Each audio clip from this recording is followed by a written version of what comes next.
even grapes. They're like Oblivion fucking. is so small, I can't even see. Like fucking raisins. They're not even. They're like 2 grains of rice on a door. That's why you all like my grape juice. But anyway, welcome guys to another stream. All right, we're back with more. Oh, they can hear us now? Yes, they can hear us now. All right. Nico told us to hold his nuts, and I'm like, I'm not holding 2 grains of rice. Yeah, and they could drink my. They could. And they can. Rice? No, those are dust particles, bro. Those are dust. Those They are can- atoms. They can literally. They can literally just go ahead and hold these nuts. Very nice, giant-sized cashews. This is why this is why I at least call you mom. When you get all parental on us. But you know what? That's why I could punish all of you. Right. But I won't. I will be the big person. But What are you like 5'7"? 5 foot, actually 8. Doesn't matter. Oh, You said 5 boy. foot, I can get you. You better get a step stool to get to eye level with me, I'm G. 6'4". I'm 6'4". Yeah, Arch is 6'4". Arch 6'3" big dog. Arch I've seen in real life, but that could also be the Doc Martens I'm though. 6'4", and I already boxed the gorilla. Yeah, I do. The Doc Martens raised me about an inch. All right. Yeah, so you got like six, like you it would be like at least 6'2", 6'3".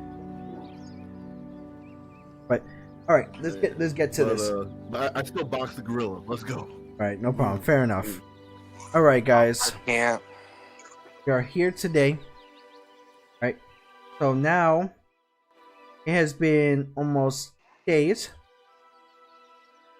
We're pointing into the direction to go visit Bruma. Everybody decided, hey, you know what, let's go visit Bruma.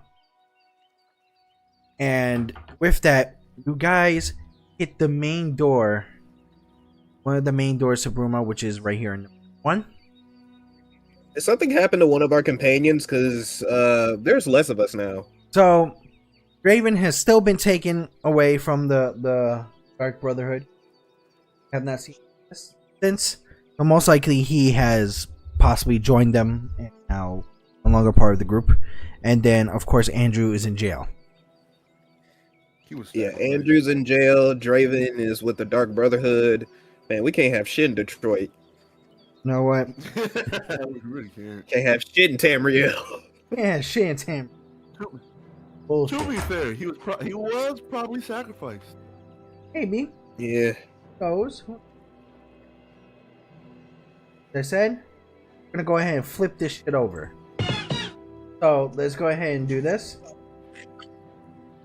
And now we are inside the doors where the guards open the doors and to the nice city of Bruma. It is full of log cabins, a nice icy snowy area, and then right here in this little spot right here is the nice Bruma castle where the Count of Bruma is staying. You have multiple places that are by this area. You have living spaces, you have the chapel, you have the Fighters Guild, Mages Guild. You have all different types of Nordish owned type of I would say stores, from blacksmiths, tailors, much more. And you have like inns that is owned by like all different, like especially I would say Nord, or is it Nordish? Nordic. Nordic. Thank you. Nordic. Yeah. Yeah. All people from Nordic races, especially people a lot from Skyrim. With that, you know, are now. So, in the process of that, guys, I kind of want to go to split up for a bit. I'll meet you guys later. So, Oh boy, he's gonna go try and get himself some tail. so here's the difference now. Since we lost 2 players, now we're going to be able to go ahead and do things individually. The XP is still shared, but we're going to be able to do things a little bit individually. So, also, I also want to try to do properly. You guys can see my screen, right? Yeah. Yes. Yeah. We see Makoto. I can see your Persona theme screen. Yes, Persona themed screen. Da da da da da. All right, let's see if this will work. Disturbing the peace. And you can actually make a Persona based. Also, I think they have a look of that. That'd be interesting. So let's see if we can actually. Da da da da da da da.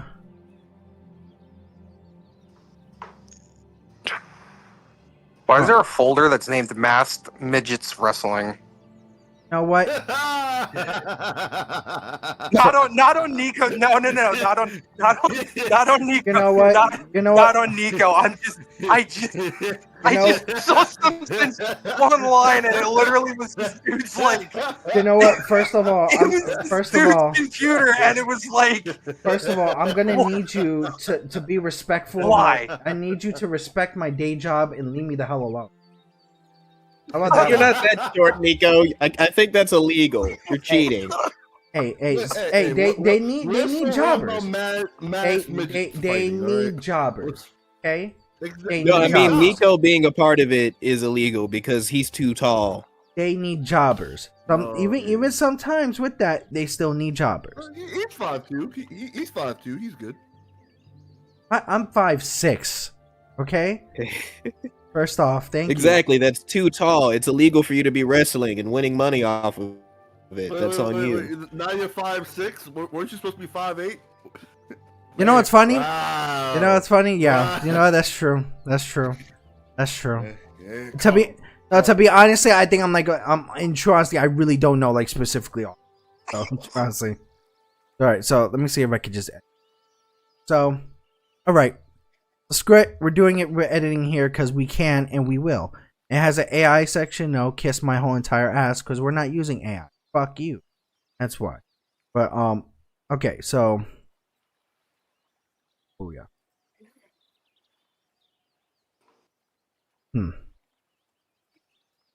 Absolutely not. Let's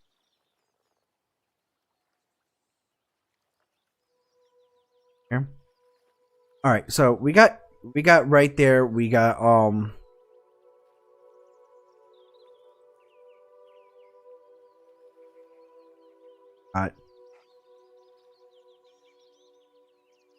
All right, you guys are right here in the little side.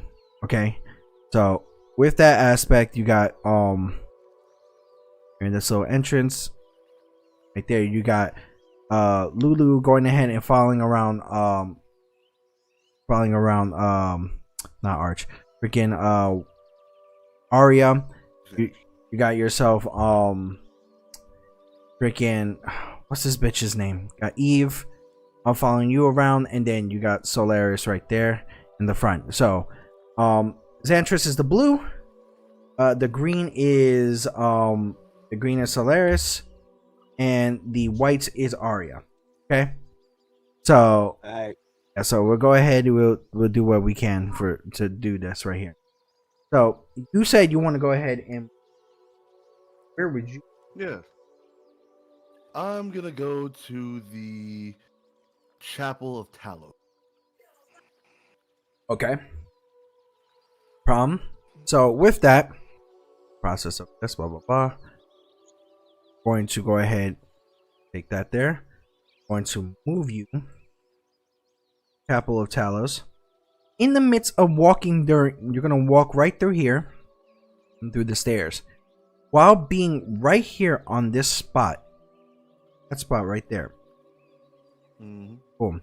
You're hearing a scream come from because you're going this way. I would say the right side of you. And then you see 3 or 4 guards go into this house. So in the process of that, they go into the house and everything, and then they close the door right behind them. There's a guard standing right in front of the gate, the door right here, and there's like 3 other guards going inside. So I'm gonna sneak in. I'm gonna see what's happening. well, there is There is no way to sneak in. There is only door in the. Yeah, I'm going to- unfortunately, this is a situation where sneaking in is almost impossible. I've been playing Oblivion recently, specifically the remaster, and I tried sneaking into a lot of buildings. Yeah, but this one. I'm gonna go talk to the guard. I'm gonna talk to the guard with some charisma and be like, "Hey, what's going on?" Hey, what's going on? Like, really? That's how we're gonna start? Yeah. Hey, what's going on? Hey, what's going on? Hey, what's going on? Hey, What's your name? buddy? What's going on? Hey, what's your name? Susan or what? Huh? Yeah, bro. Let's go out sometime. I'll cheat on you. All right, take care. Oh, but there's that little gray dot right there. Walk up to the guard, and he tells you, "Stand back, citizen. This is actually a crime scene right now. We can't have you go into this house." I'm gonna use my charisma and persuade him to tell him what's going on. All right, so roll a.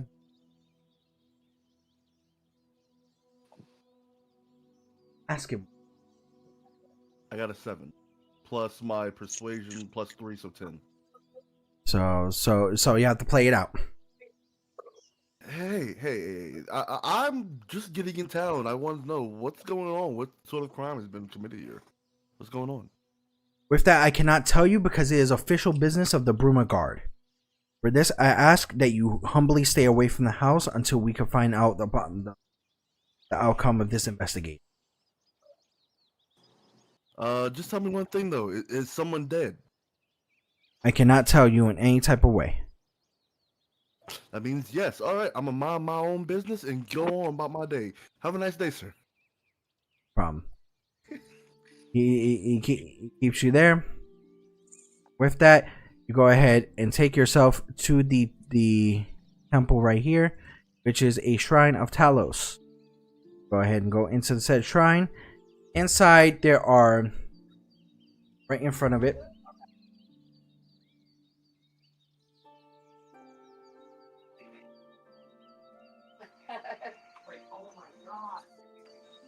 oh. I don't know what my. But right in here, or what your companions are doing.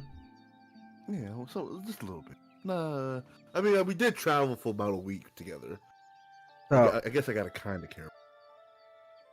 okay, so you worry about what your companions are doing. Your companions are still at the door, just having a conversation. Arya and Solaris with Lulu, and then in the process of that, you got Eve right next to you. Is there a dot for it? Dot there, and in the process, as I say, you go into the chapel, and in there you see a line of actual, benches where people sit and pray.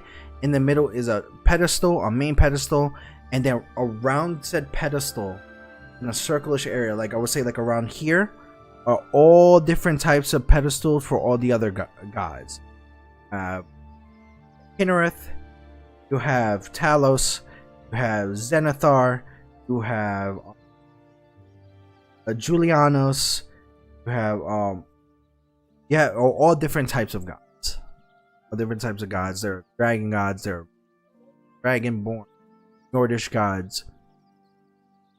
With that, you hear an act. You see a shine in your bag, and it is the statue of Talos. My son, please bring me to the priest of the chapel, then I shall give you your reward there. Will do. But I'm gonna do it my way. I'm gonna stand in the middle of the entire chapel and just scream for the priest. Okay. But, Daddy! Priesty boy, I have a gift for you in your church. Oh, Daddy, I have sinned. So, with that, the whole entire group looks at you crazy. You end up seeing a Nordish priest, almost 8 foot, almost 8'5", and built like a truck. Physically built like a truck. And he looks down. You sure you're a priest? He looks down and he was like, "My child, I would ask that you just please fight in this chapel. I'm here to help you in any way that he is." So usually I believe the Nordic actually tend to be very, very tall, but in this area he asks, "What can I help you with?" I have a gift for you, actually. It's what I can help you with, Priesty. I actually stumbled upon a special heirloom of yours for this church, and I would like to actually give it to you. Okay. With the goodness of my heart. Okay, no problem. And with that, can you please show me this heirloom that you carry that belongs to us? I pull out the statue. Okay.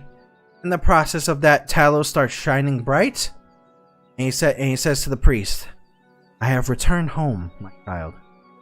I understand that I have caused much trouble while I was gone, and you were all looking for me. But because of this great adventure here, I was able to return to the chapel." In the midst of that, the priest gets on his knees and starts praying to the statue. He says, Lord Talos, I am not worthy of you. It is great to see that you have returned to our home.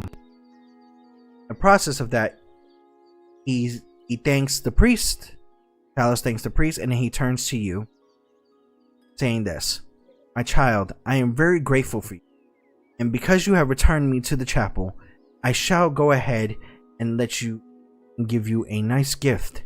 A gift that has blessed me on my adventures, and it shall bless you on yours." With that, I've been given a lot of gifts.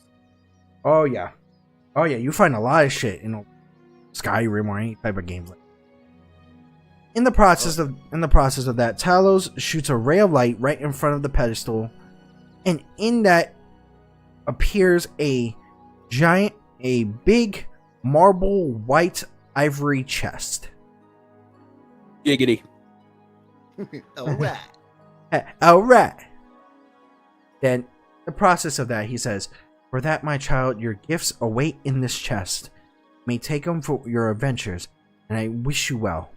The statuette flies to the middle of the pedestal, the little pedestal right there, and then his light fades as a nice lit up figure with armor and like elvish type armor and a cloak flows to the heaven. Back to the 8 and 1. So he gave you a white chest. You got a chest with some gifts in there. White marble chest. Okay, and what's in said chest? In said chest, there is a cloak with all black and engraved in gold, silver, and bronze. And then with that, it is called the Cloak of Nocturne. What it does... Cloak of... Okay. What it does is a cloak that is like a hood and then like a cape. In the midst of that, it also has a mask for all three colors from silver, gold, and bronze meet. With that, you take the cloak. It gives you a +3 in stealth, and so for stealth, they're +3. That okay. And then it also gives you +1 for your persuasion, deception, and intimidate. 1 minute. Okay.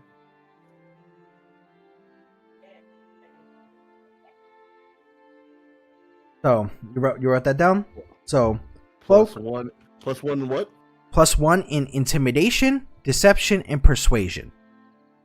and the Okay. cloak gives you +3 in stealth. Okay. When removing said cloak, you see an all white, ivory colored longsword. Ooh. Okay. I can't use this. This is perfect.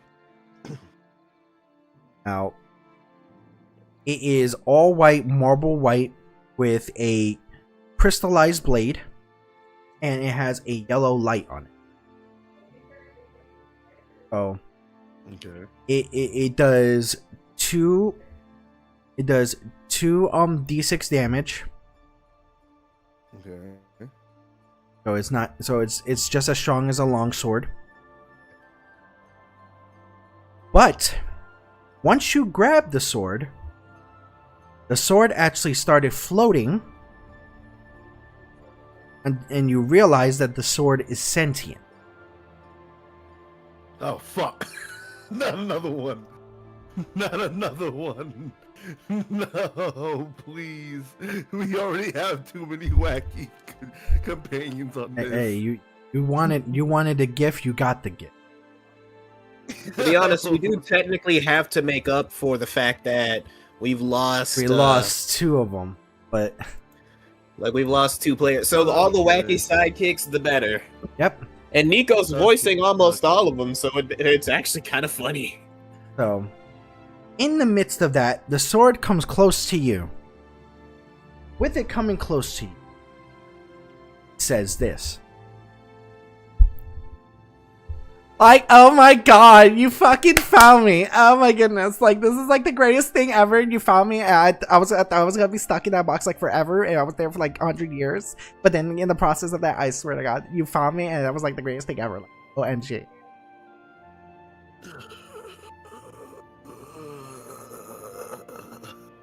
Don't worry, we're gonna be the best of friends. My name is Ivory. Nice to meet you.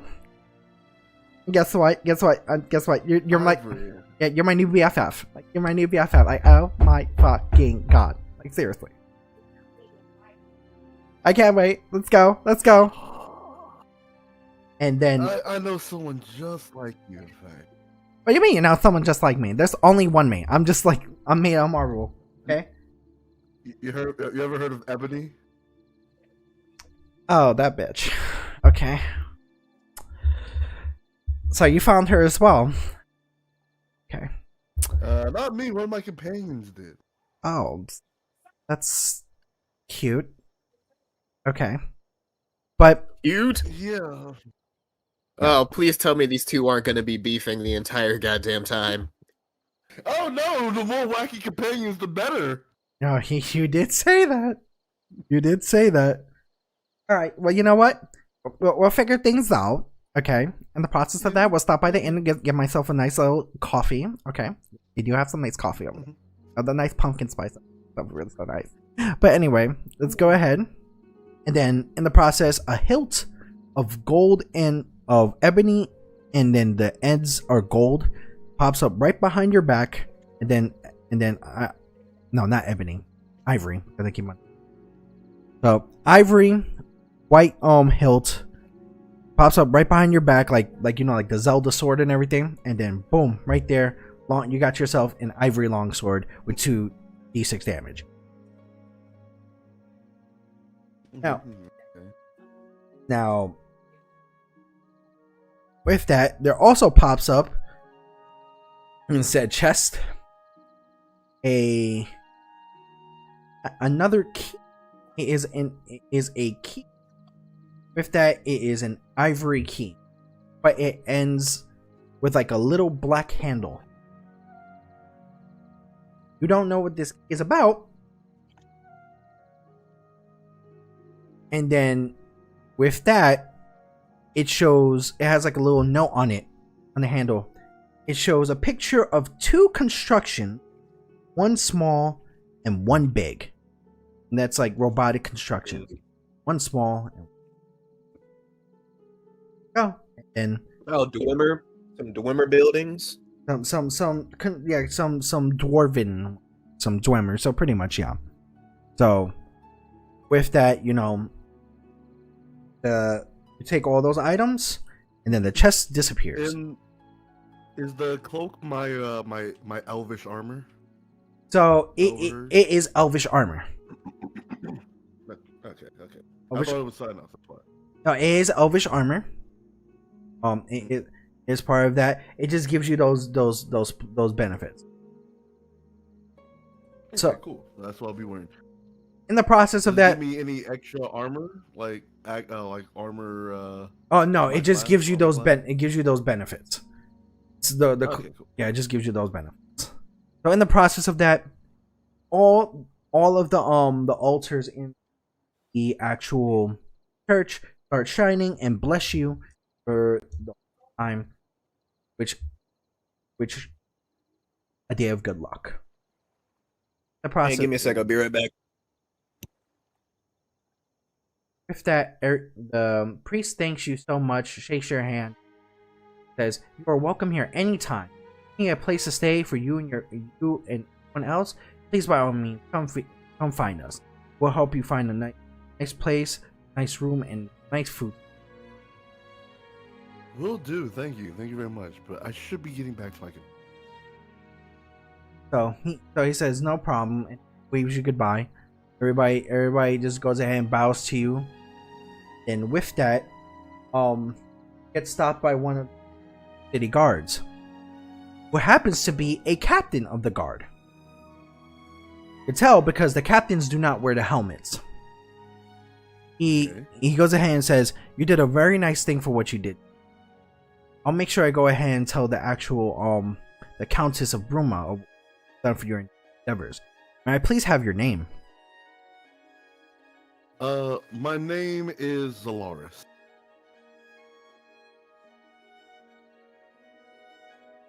Roll for deception. Roll for that deception. Is that a D20? 20. That's lying right now, so you gotta roll for that deception. All right, I got a 9 plus my plus my cloak gives me +3, so 9. That's 12. Plus I have an extra +5. That's deception, right? That's deception. So 9 plus 3 plus 5. That's 12, 13, 14, 15, 16, 17. So he says, "Thank you, Solaris. We appreciate you work that you have done for us." Will do. Thank you. Now, he rushes back to the castle with the countess. Now, Cool. in the process, we gotta wait for.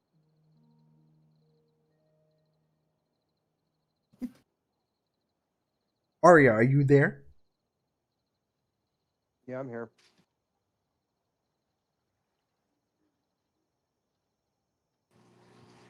In the midst of that, goes ahead and hugs you from behind and says that Arya. Lulu. Give me a recap. What time of the day is it? I've been.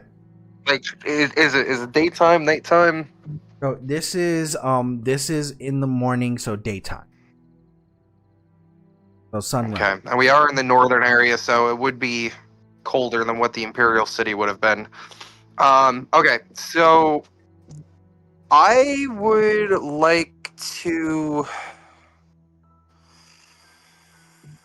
I'm gonna walk around with Lulu and try to see if we could find a I don't know, like maybe a bakery or like a sweet shop or something like that. Somewhere to just grab like food. Okay. Not exactly a tavern, but like maybe see if there's like I said, like a bakery or something like that. So which way are you planning on go? So you're right here, in the white dot. So you're facing this way. So you can either go to the left side or the right. What would you prefer?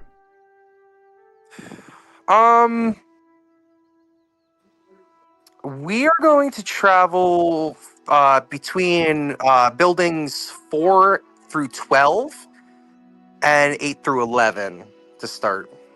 So, Like right down that middle path there, like right where 4, 9, and 12 is.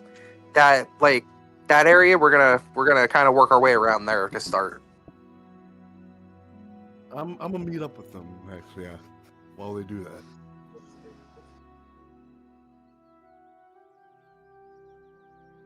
I would assume that we would be moving while you were doing your investigation and your shit at the Apparently not. You guys were just talking at the church. gate this entire time. All right. Guys just like he made the moves. You guys didn't make any moves.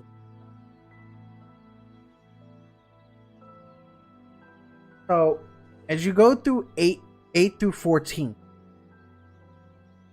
you see Lord winds. You pass. I would say Harold Inn, which is 14. Then number 11,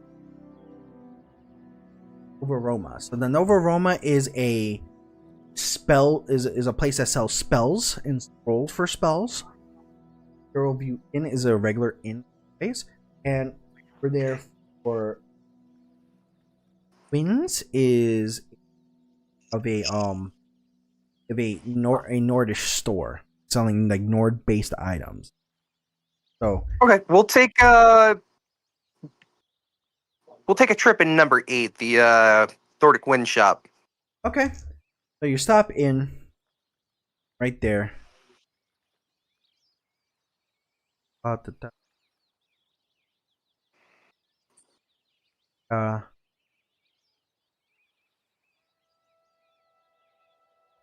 Here, or I said with you, and then go into the store. Right in front of you, counter, and then a stairs going directly up to a second floor belongs to the home. And he goes ahead. He goes ahead and welcomes you. Hello, strangers. How are y'all doing today? My name is Stantless. Welcome to Lord Winds. But help you today. I'm gonna introduce me and Lulu. I look at Stanley, right? Stan. Yeah, pretty much Stan. Stan. Yeah, his name is Stantis. My name's Arya. Stan. And the lovely lady aside of me is Lulu. We just entered town maybe about half an hour ago, and we just started traveling through. And I figured I'd take her sightseeing through the town, see what type of shops and stuff you fine folk have. Lulu. Okay, I see that you're both married as well. By looking on your fingers, see you find yourself a beautiful spouse for you. Come in. So, with that, we have all different types of Nordic items here: weaponry, armor. We have all different types. I have returned. What have I missed? So they're right now in the Nord Wind, or Nordic based items. It is Arya and Lulu right. We're still at the same spot.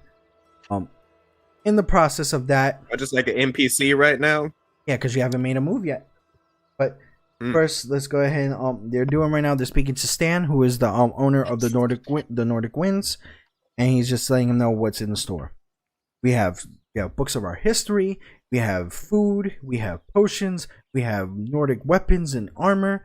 We also have special items as well. If you want to go ahead and try to look for that much. So there's a whole bunch of different places. Even right there by, I would say, right side of us, it's like another house down. There's a Jewel View Inn. Also, no, but we really don't go ahead and buy from those. We'll really buy in general. Is there a problem with Nova Roma? Just out of curiosity. Well, if I could explain on this type of situation, a lot of Nords from where I come from, because we are from the land of Skyrim. A lot of Nordish people don't tend to go ahead and buy from from the elven folk. There's been major distrust of the elven folk. I have not had that issue. I have not had that bigotry. In that type of way, I've actually know the owner of No. Very stand up person, very stand up individual, who also used to be part of the Arcane University.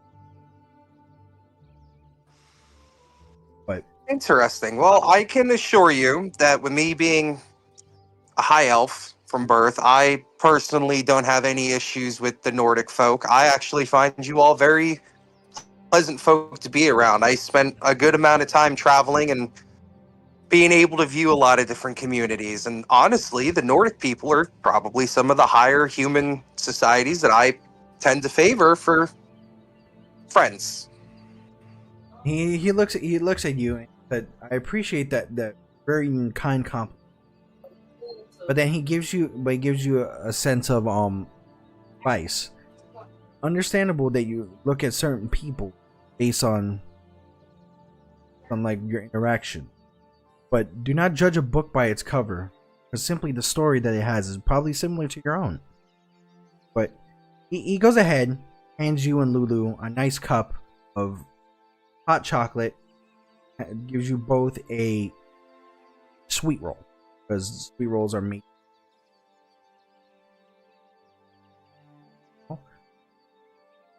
So that helps you warm up a little bit. Then he looks at you. He looks at your armor. Says, "You wouldn't happen to be a paladin." Yeah, my skill sets align more with a paladin class than anything. So yeah, I would definitely be a paladin. I have indeed seen the better and worst parts of quite a few different cultures. But I definitely appreciate the hot chocolate and the sweet roll. Me and my wife definitely appreciate that. Thank you. Of course, anybody new to Bruma is to be given the warm welcome.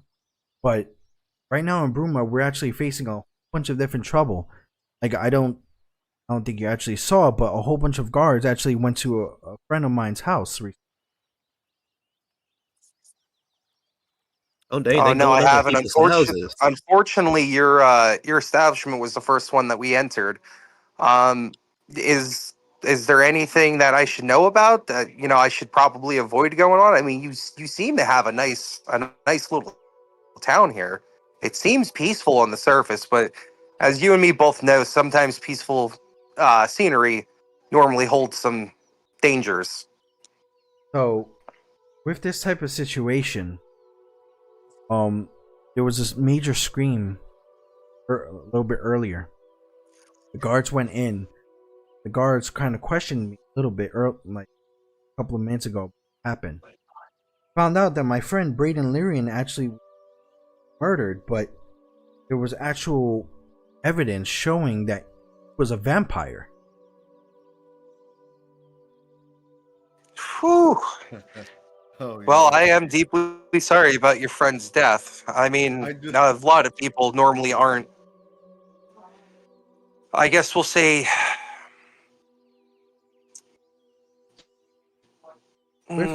willing to be put under such a thing like vampirism or even werewolf curses. So I do apologize for your friends.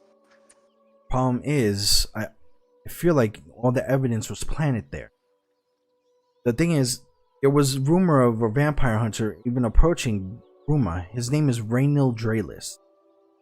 With that, apparently he's been many different different places in Cyrodiil, many different places of Tamriel also. But I feel like as if I've seen him around here. He was a vampire hunter, had a contract against Braden, and Braden was struck down. But I don't believe that. Out of curiosity, as I said, we just started looking through your nice little town here. If my memory serves correct, curses like being a vampire or a werewolf, isn't there normally like a um, I guess we'll call it a grace period before the curse fully takes on somebody. Would your church not be able to handle such curses?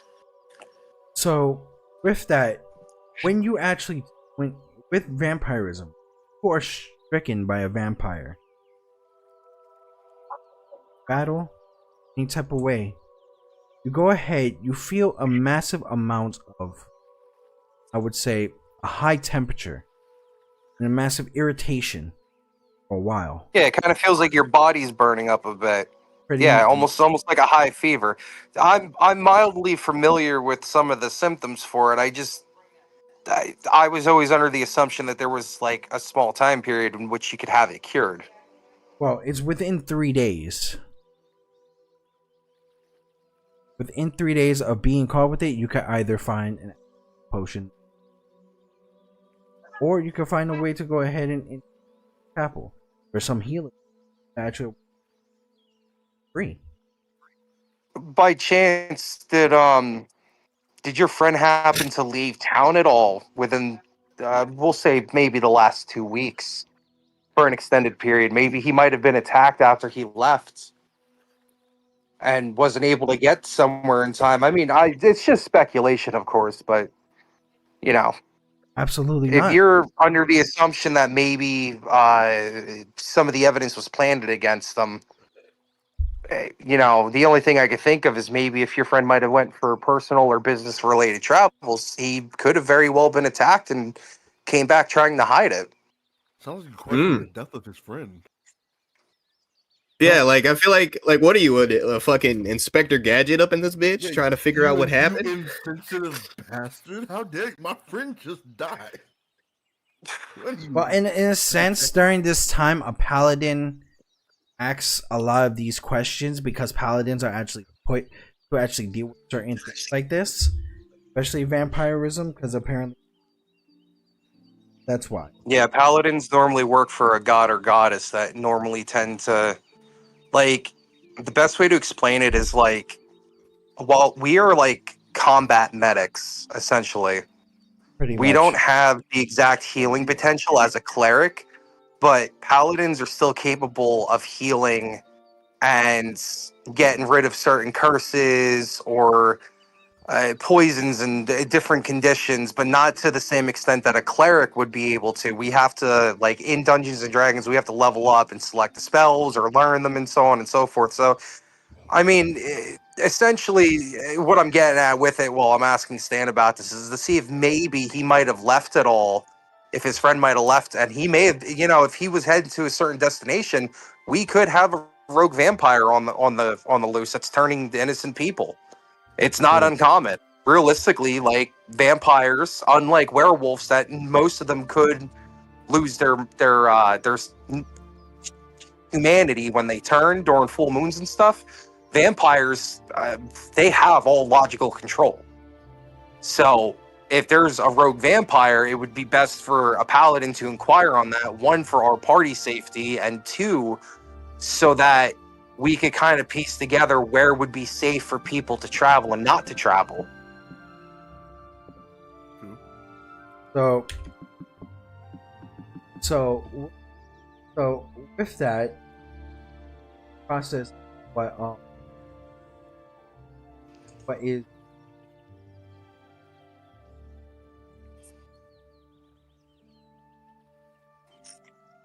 so in the process of that, he tells you that I feel as if my friend is. Let's say it in this way. Why he hasn't traveled so much because he's working too hard. He sleeps during the day because he works at the nighttime. Most of this evidence is based on he doesn't leave. Every time when he leaves, he sleeps during the day. The only one who would know that would be his wife. It would make sense because of the fact that when all of us are working, he's the one that's going ahead and making sure that all crops are grown properly. Things such as stores are actually clean. He actually helps out by cleaning out all the stores, even the guilds here. So he works during the nighttime. Sleep. then he was asleep during the daytime. Yes, it's gonna look like it's stacked against him. In the process of that, he is innocent. There's no. I think someone is planning some actual evidence again. Oh, All right, Leon. if he sleeps during the day, I mean, I don't want to accuse your friend in any way, shape, or form, and I mean this as respectfully as I can from uh, kind of some familiarity of this. Normally, nighttime activity, while it's not a major indicator, could be kind of seen as a potential inquiry towards whether or not somebody may or may not be a vampire. But as I said, it doesn't really guarantee it. Perhaps his wife would know more. If he's being set up, that means that somebody would have had to have known him, know his patterns, things like that. But I was asking about whether or not if he might have left town in the last 2 or 3 weeks, because once you leave a town or even a village, you're not really guaranteed any safety on your travels throughout the roads. So if he may have went into if he went on a certain road or a certain destination, it could indicate that maybe he might have been attacked, and as I said, he might not have been able to get to a healer in time. And it is definitely a curse that very many people normally frown upon, and it causes people to panic.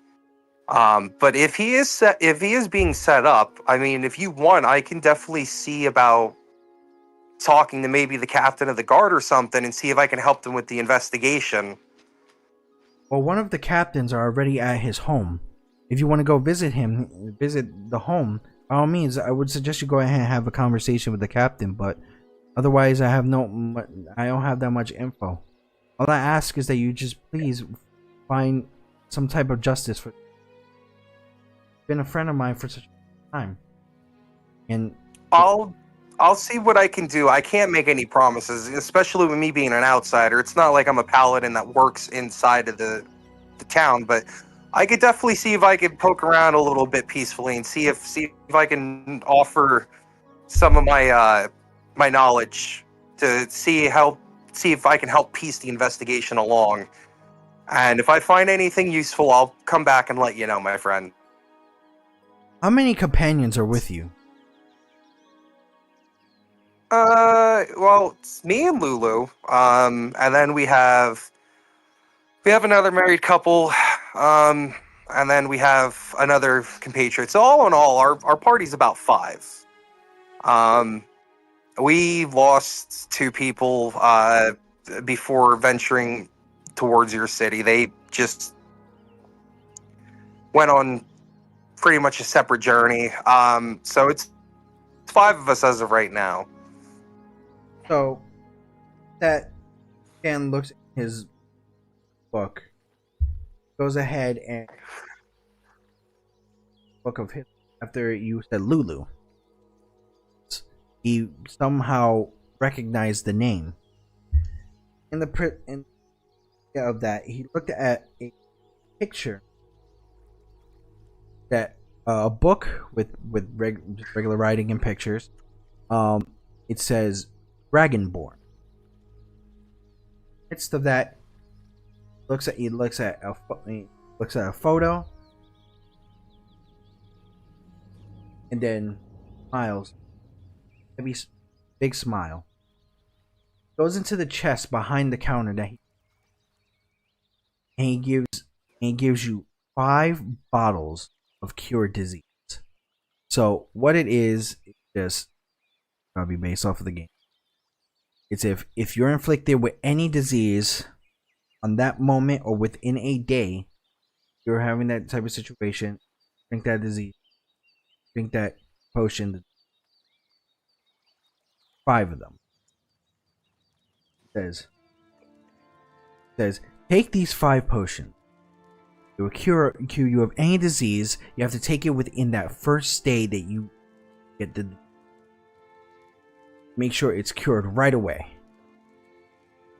Because then Stan looks at Lulu and says, "Heard the stories. I just did not think you would return. Glad to see you around." And Shows you out the door and he points you into the direction of where the house is. This is where Braden used to. Him and his wife used to. Wife is there. There's a guard right in front of the door. We'll speak to him so you can find out.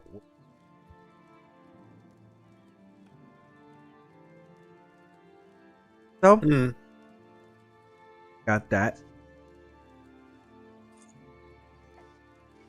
Door, there's the dot right there. In the midst of that, now you leave the actual Nord winds, and what did you want to do? Did you want to continue on to the house, or did you want to meet up with everybody? I'm gonna take Lulu and go towards the house, but we'll let one of the other party members do their action while all of this was going on. Okay. I'm going to investigate by myself. I'm gonna investigate the Countess of this land. Okay. I'm gonna look around for some. For some shops. All right, no problem. So, in the midst of that, Oh, are we going shopping? Yes, Ebony, we're going shopping. okay, you gotta wait until I'm doing it. You can't do that. You can't do that, sir. I know you want I to. can't do the voice of the sword that's on my goddamn back. Yes, But because she's got it on my back, so I'll do the voice sometimes, okay? No, sir. I have to go ahead and do this. Yeah, unless you want, it is where I gotta go ahead and do this. It's the only Oh joy my he God. has left. Yeah, it's really all the Fine. interaction that I got. Fine, but there's gonna be some moments where Ebony should speak, and if you don't speak, I might say something, okay? Okay, but I'm just saying, you know what? If I need someone to speak or a character, I'll let you know. Sorry. So in the process of that, and you just gotta wait for your action, mister. Your action hasn't started yet. Be patient, please. Thank you. And in the process of that, you walk past the area, you see Dantress right there in front of the chapel door. Do you wish to say anything to him? Let's say, "Sub Xantress, what the hell you doing?" Arya's turn. Yeah. Hi. Yeah. I'm just gonna do some stuff by myself. I'll meet you back at where are we sleeping tonight? Arya, begin to you. I mean, wait, what do you mean, Arya? I'm Solaris. No, it's Arya who moved from the Nord winds towards the house that is being investigated with 17. So right there. So we're all in this group then, because he's already in front of the house too. So we're all No. Solaris has not made a move yet. Okay. Solaris has not made a move yet. Yeah, we have to wait for that. So you guys just meet each other right here. Now we're gonna move on to Solaris. Oh, I thought I had moved upward to him while looking for shops. Okay, so you're moving which way? So you're moving. This is the left way, or you're gonna move right here, the same direction that Arya went. Little aisles. Let's be different. Let's move to the left. Okay. So in the process, you move to the left. The blacksmith's area. You see right here number 4, which is the Fighters Guild. The number 9, which here is the Mages Guild. Number 12, which is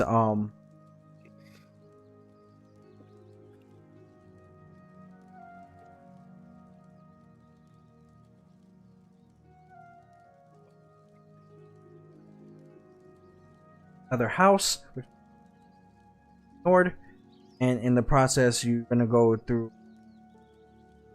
right here in that spot. Right here is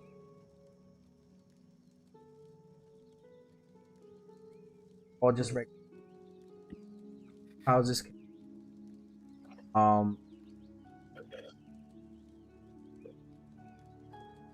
Just a house, an empty house. A house for All right. So we're gonna go this way. Are you gonna go towards like the chapel area? Let's actually check out the Mages Guild. I want to see what's in there. Okay, so build is actually gonna be this one. I'm gonna put you right in the door.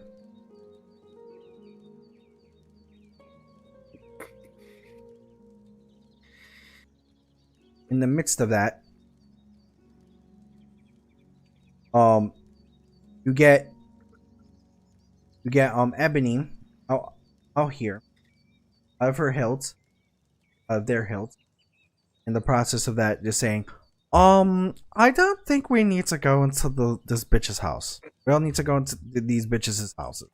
The Mages Guild, then no, yeah, let's not go. Exactly what do you have an issue with the Mages Guild for, Ebony? What, do you think they'll recognize you? Obviously, I'm one of the most powerful Daedric weapons in the world. Obviously, they're gonna know who I am. Yeah, well, if they recognize you, they'll recognize me as the central mage for Sheogorath. So if you'll excuse me, I'm gonna keep going where we're going. You know they hate Sheogorath too, right? Yeah, I know they hate Sheogorath, but I am very charismatic, and I'm pretty sure I can get them to at least look past that for now. And it's not like it was my choice. God, okay, fine. Just don't say I didn't warn you. Don't say I didn't warn you. You walk into the Mages Guild, and then you see all different types of associates. You see Khajiit, Red Guards, you see Elvish, you see Nordic associates in bluish, greenish robes. There are some people being, followed around by imps, and some people are followed around by scamps. Then also you have some people with all different types of animals. Like there's one that actually now holding a mountain lion as a pet. And then you see like all different types of mixing of potions, making of potions. You see a whole bunch of desks with different types of soul stones being left around, books, everything. And then with that, you see a Breton woman, who is wearing like brownish hair tied up, like in the mid 40s, who has I would say like a all dark green robe on for the leader of this guild. Her name is Mary. And in the process of that, he says, "Hello there, welcome to the Mages Guild. How may I help you today?" Hi, I'm here mainly to just check the place out, look at some stuff, see see what cool things could be going around here. Mostly checking out the Mages Guild because I am a sorceress and would like to see if there's any way I could potentially, shape up my own magic for a bit. Thing. So, what type of magic do you do?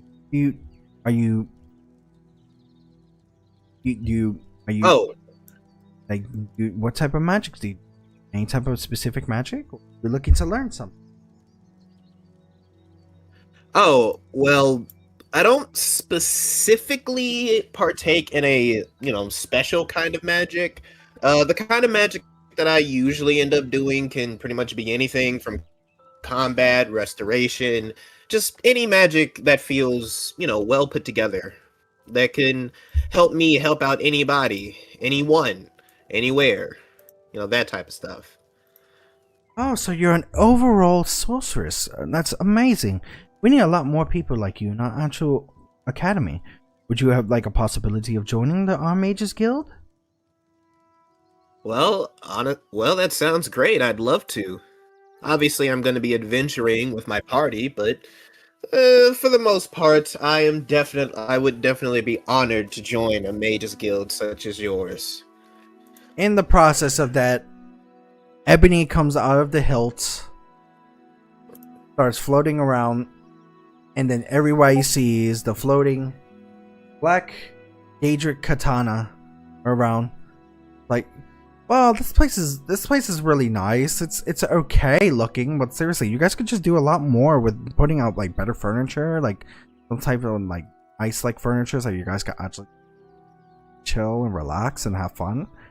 Then with that, the mages actually start taking out their staffs, start aiming at Ebony,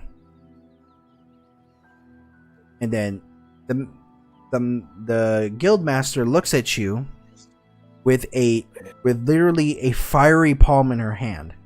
He's like, that is a Daedric artifact that you are carrying around. Do you know what this Daedric artifact is capable of? Yes, I have had her for a little while now, and I am pretty sure I know exactly what kind of danger she could possess. But don't worry, like any good sorcerer, I am more than capable of making sure she hurts absolutely nobody. Who has the amulet of Sheol Gorath? Me, Xantris. Okay. So Ebony's like, yeah, bitches, back off. Guess what? I'm on his team. You have to deal with it. Too bad. Okay, bye-bye. Thank you. I'm playing a girl, Nico, remember. You have my back. My home slice. Unless you want to be a home slice. Back off. Staffs. And yet the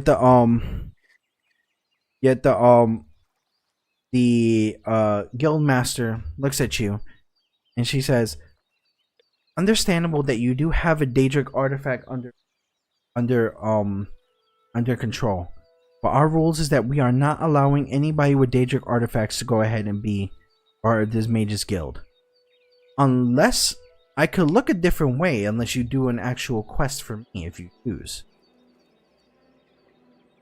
Okay, what exactly do you need?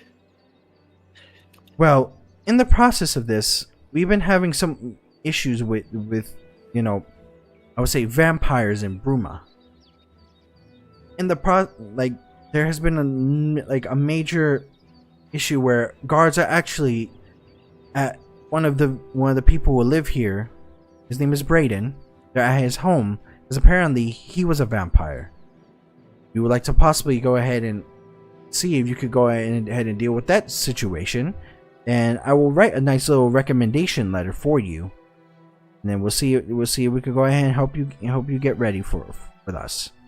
But until then, we cannot allow you into the. Yeah. So let me restate this because I can't say English for some reason. So we're having an issue with vampires in Bruma.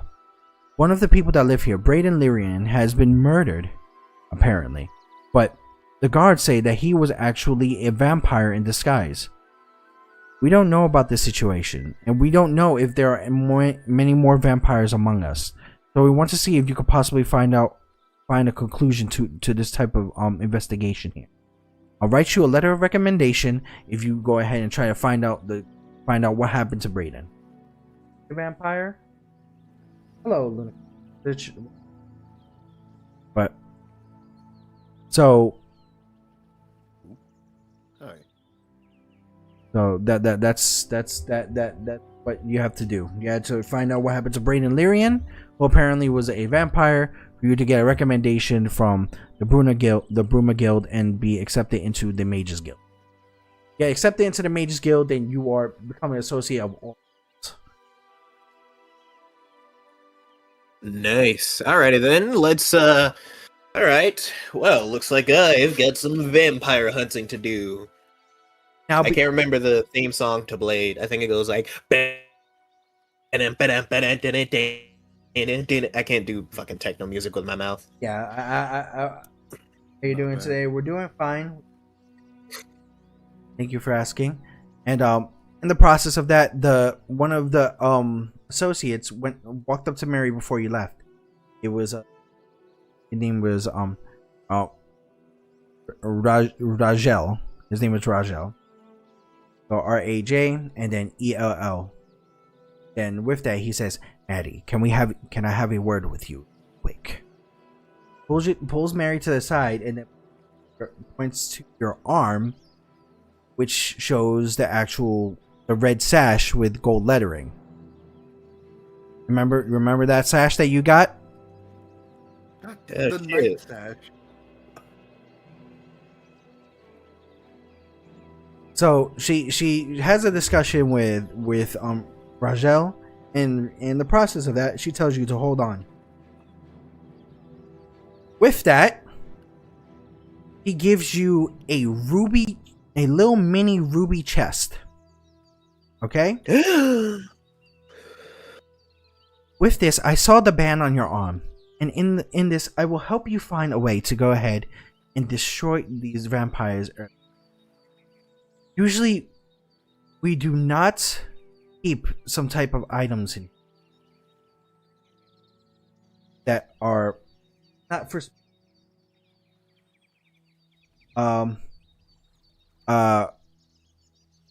dark elf and rogue. Going straight for assassin, rogue. Thank you for asking. Dual wield, by the way, destruction magic. In the process of that, she says, I want you to take this specific item. This item is going to help you throughout your journeys and is known as a vampire killing weapon. Ooh. You open up the chest. Or 2 items in said chest. You have yourself a pair of gloves that are white with red ruby knuckles.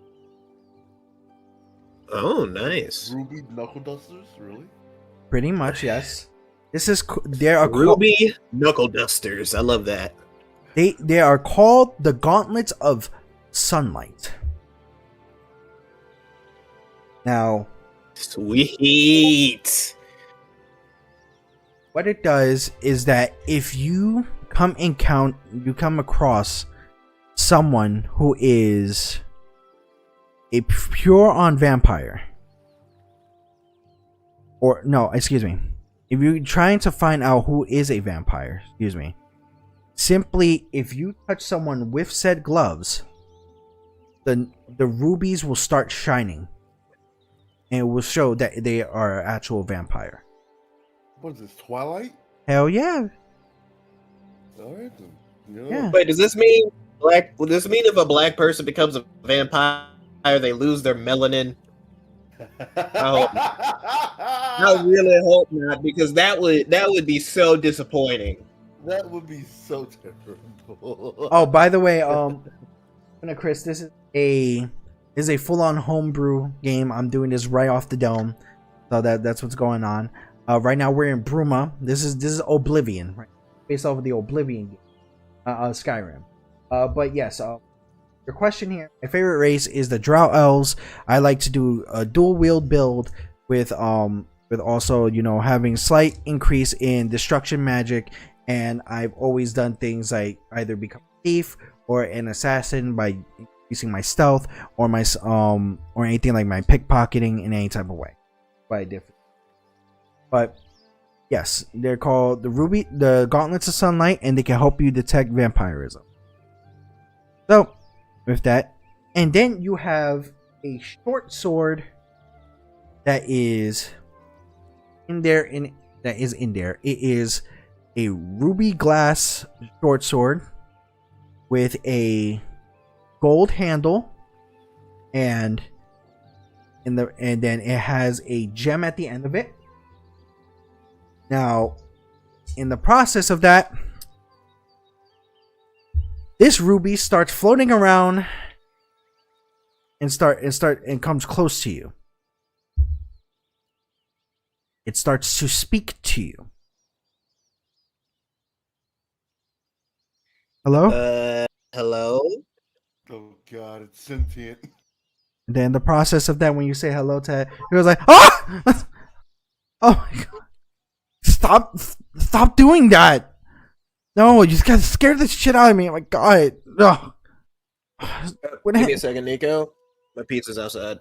You're gonna get pizza right now? Damn. Oh my goodness. This is just making me very scared. What if the pizza burns him? And he's making me wait. You just found me. Ah. Where the hell? I'm already prepared for my next. I know exactly what I'm doing for.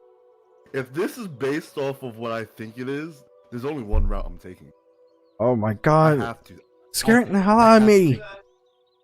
Jeez. Just nervous now. Like, I just got a new guy. Like, no. What do I do? Like, what do I do? All right. I'm back.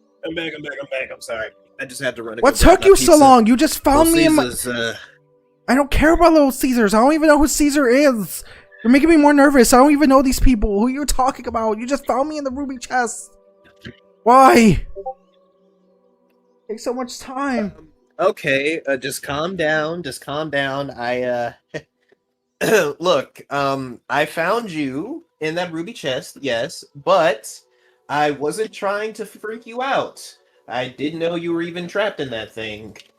Honestly, I'm finding a lot of sentient people, a lot of sentient items today. We should really question how many sentient things is just around this kingdom. Oh my goodness, do you understand? Like, Yeah. they had to put me out with knockout magic. Like, I was so scared because I have claustrophobia. Damn it. All right. No, like Jesse from Toy Story. It's very like I'm very scared. These tight spaces. Just messes up with everything that I have. Like, panic attacks and that. Scared and I get everything. All right, but well, it's nice to meet you. In the process of that, it pulls out like a nice little napkin around its handle, so it shakes your hand with its handle. My name is Ruby. Nice to meet you. Oh my goodness, those gauntlets are just disgusting, nasty. Ew. All right, so. You can usually just hunt me with, some. Oh my goodness. The DM's even talking all messed up. It's making me so scared. I don't know why the DM is just doing too much damage. Just making me so nervous. So. Fourth wall break over here. Yes. So. All right. So just to let you know, I do 1d10 damage and I do some burning damage to whatever vampires that come in the way or anybody. So you know that, because the DM obviously didn't write it down. He's so unorganized. Damn it. But okay, nice to meet you, and we're gonna get going. He goes with a black. Goes with an all black hilt with ruby ends. It's like, ew, the colors are nasty. And then he goes right onto your other side. It's like, I tried to go on the other side, but then there was another sword. But like, what the hell is that? What's that sword on your other side? Why is there another sword? Like, yes, this is Ebony. Oh, this is Ebony. I'm sorry. I know you did not just say Ebony. Yes. Oh, do you two know each other? Like, Ruby, it's so great to see you. How are you? How's Mom doing? Is Mom doing okay? I hope Mom is doing all right. I haven't spoken to Mom in such a long time. I haven't seen you in years. Like, I swear to God, it's... Sorry, Ebony's my sibling. It's making me so nervous. I'm scared now. Oh, come on, Ruby. You're always so scared. You need to calm down. Take a chill pill. Relax. Calm down. You want me? Yeah, drink some skooma. Jeez. You're acting so crazy again. You know. This is exactly why Dad left. Dad had some major issues with us, and you know what the problem is? It's all his fault and everything because he a lot of that skooma he took was out of this world, completely out of this world. Like, literally, his handle turned pure white in the process. And then you don't bring back Dad. Like, Might I ask how sentient? You know what? Actually, you know what? I don't want to know how these sentient objects manage to reproduce. I think I'll be perfectly fine without that information. Why would you ask that said question? What? I don't want to get into it. It's fucking disgusting. It's nasty. You're gonna hear you're gonna get like all this bad imagery in my head, and I'm gonna gonna have to pass it on to you. It's gonna be nasty. No, I don't want to tell it. No, I don't want to talk about it. I don't want to talk about it. Not at all. Oh well. Okay. Calm down, Ruby. Calm down. Everything's fine. You're not being attacked. No one's trying to hurt you. It's cool. All right. It's cool. We're good. We're fine. We're all working together, and we're gonna meet up with the rest of my team. And you'll hopefully be comfortable with them as well. All right, but you know, I have panic attacks. I get anxiety. I get, OCD. I didn't go to Pilates. And how does a ruby? How does a sword with a ruby in it go to Pilates? You know what? I'm not gonna ask. I'm not asking. I'm leaving. Let's just leave. I turn my head to the Mages Guild leader and I give her a look. I'm like, are you serious? she's like, that is the strongest weapon that we have in this guild right now. I feel like she smiled. I feel like does she give me like a small smirk being like, yeah, you smile. Is she giving me a smug smile being like, yeah, that's right. We finally got rid of this motherfucker. No, actually bought it. No. It's like, well, yes, it's one of the strongest ones that we have in the guild. Then he looks at Rajel, and then Rajel like literally his face.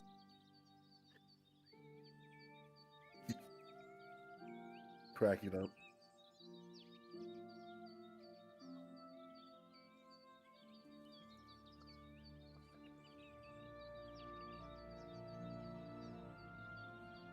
I hope you didn't.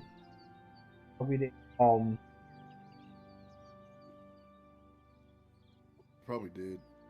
Guy had me do a whole shuffle. Fine, but Rajel looks at you like that meme with the kid with the drink in his hand. Like people thought he was little Terry. One with the drink, and he's just looking back and forth.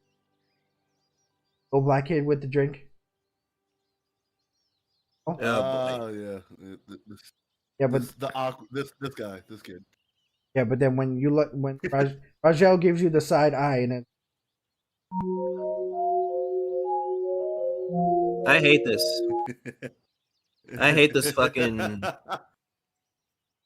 Because that just reminds me of Salad Fingers, and I just start getting fucking trauma to when I was 13. Exactly, Arson. I like rusty spoons. I like rusty spoons. I like rusty spoons. No, but in the process of that, where you leave out the door, just a quick question: what class are you? What are you? Please tell me. I'm a sorceress. Okay, so you work with magic. All right, that's a slight change. That's okay. Fine. All right, let's get going. I hope there is something I can do later on that can help this motherfucker chill the fuck out. Because I swear to God, this is gonna get on my nerves. All right, so where do you want to go now, Solaris? Let's like meet up with someone else. Let's meet up with the rest of the gang. Okay, so we do that. We're gonna do that first. Everything, and then with that, you get all together. You're all together now in a group here. Oh yeah. And then now you just have a conversation of what happens. So in the process of that, Ebony pops out, freaking Ivory pops out, Ruby pops out. It's like Ruby's like, oh, why did you have to bring me to them? Then, guys, I'd like to introduce you to Ruby. Guys, I'd like to introduce you to Ivory. Oh my God, who is it? Who is that with this black dress floating around this paladin? Dress makes no sense. Like the belts, they don't make a dress. They just belong on your freaking pants. They don't do nothing. What did they do? Make me. Ruby, calm the fuck down. Let people dress whatever the hell they want. Fine. I'll just go back into the hilt. Ruby goes back into the hilt and shakes. Oh my god, you found Ruby, you found my brother. He's like, it's so great to see you, Ruby. Oh my god. I would hug you, but I know you have like the OCD thing. You get like anxiety. You like get very upset and everything. I know everything with that. And for everything, I'm just so glad. But this handsome guy just went ahead and found me. And thanks Talos for that. Like I swear, I got Team Talos. Yeah, thank you very much. But Nico, might I ask, was it a creative decision to give all of these characters Valley Girl voices? No. I gotta ask Nico. Did you make Ivory this way especially to tick me off? Because I hate people like this. Exactly. I'm surprised Walter isn't saying anything about this. People like that with a passion. I to be honest, that was just actually like just a creative area. I didn't mean I'm not targeting Walter, if you're listening, post a picture of your balls in the Discord chat to piss off Nico because he's now pissing us off. I already posted something in the group chat. Okay. I'm telling you right now. I look because I swear to God. Please don't. I ask that you don't. Is that a sundae with nuts on them? Wow. It is. I'm not gonna lie, guys. This is absolutely fire. It is butter pecan ice cream with Hershey chocolate syrup and then crushed cinnamon toast crunch cereal over it. And this shit is absolutely banging right now. You're just big backing it up now, huh? Oh my god. Jesus. I am Christ, fucking delicious. Big chungusing this shit so bad. The only thing this is missing right now is a churro so I could suck up the melted ice cream out of this bowl. All right, so okay, well we're over here getting annoyed. I am moving my character to the darkest, dingiest tavern that's known in the city. So he wants to get drunk, don't you? So first off, I didn't finish. First off, I didn't finish action. Okay. Do we have to finish the interaction? Yes,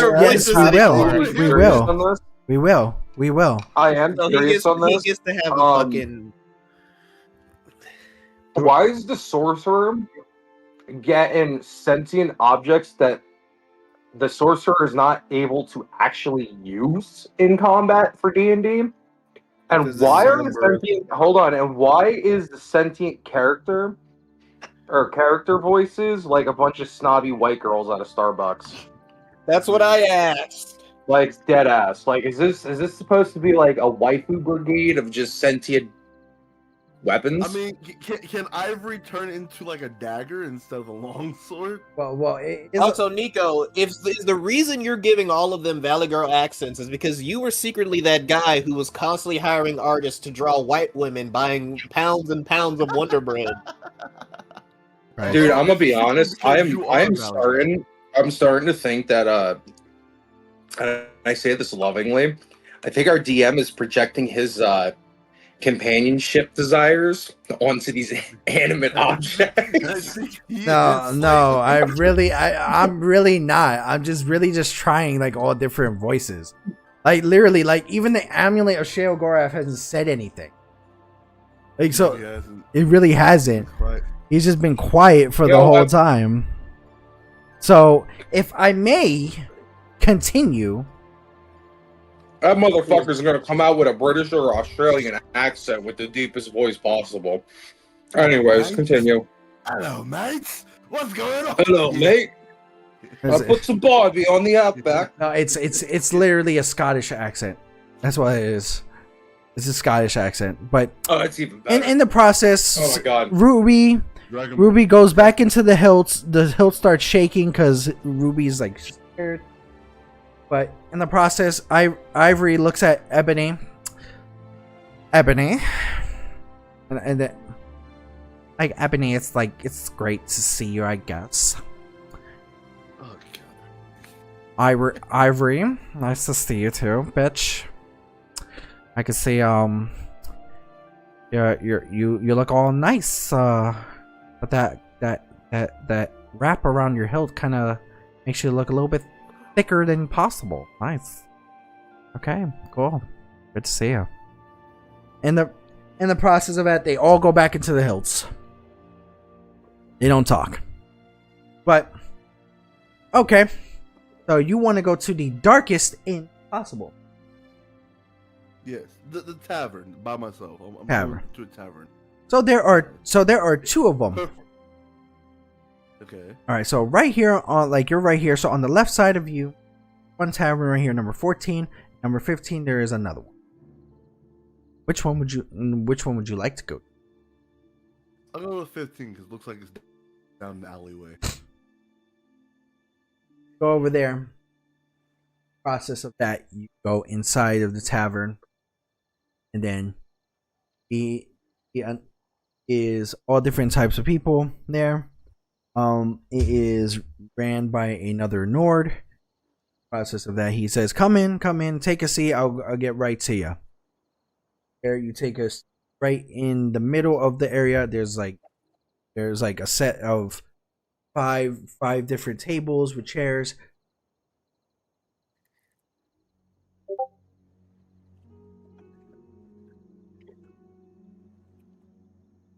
Serve you. What did you other guys?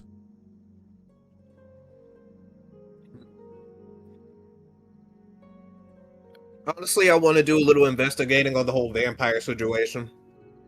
Okay, so what? How Yeah, would that's you, pretty much what I'm doing. so how would you like to set that up? Mm, Well, I would have been heading towards that gentleman's house that Stan had informed me and Lulu of while we were in his shop. Wait, you also have to deal with the vampire situation, buddy?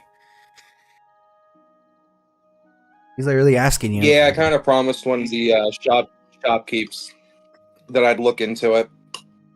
All right, well, looks like we're both going on the same situation. Guess we're both doing the same thing. Let's team up and go hunt down some vamps together. All right. What do you got now? 2 sentient weapons? So he has 2 sentient weapons. In the process of that, you guys walk up to the house, and with that, you guys walk up to the house, and then you see the guard there.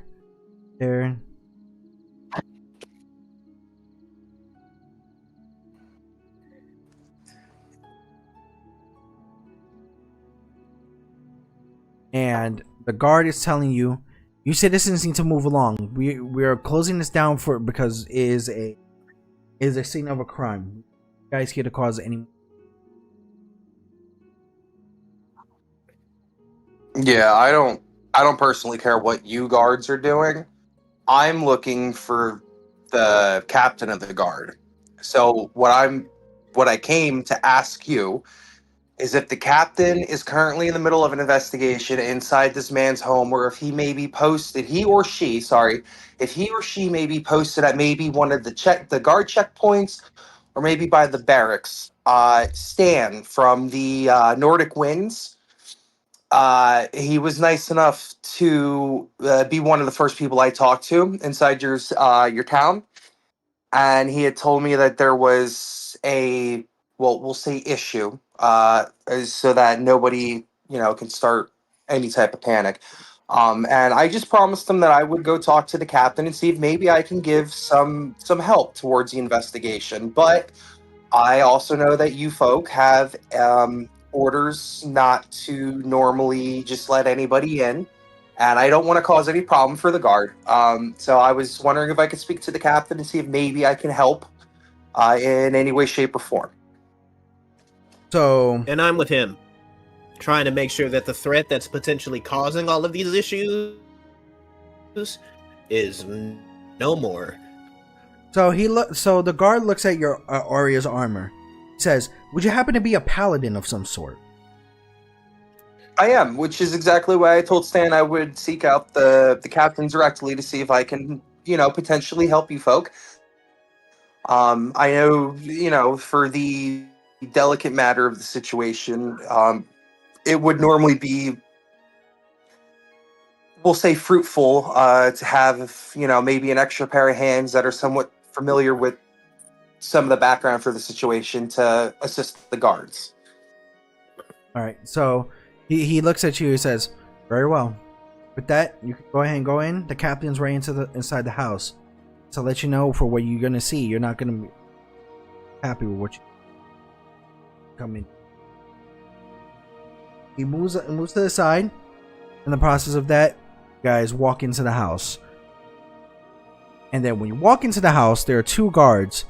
One standing over a dead body of a man within his 60s to 70s. And then a lady crying by a desk, like almost like right in front of the bed. And the captain is with her and a ponytail. And then he looks at you guys. And he says, "What are you guys doing here?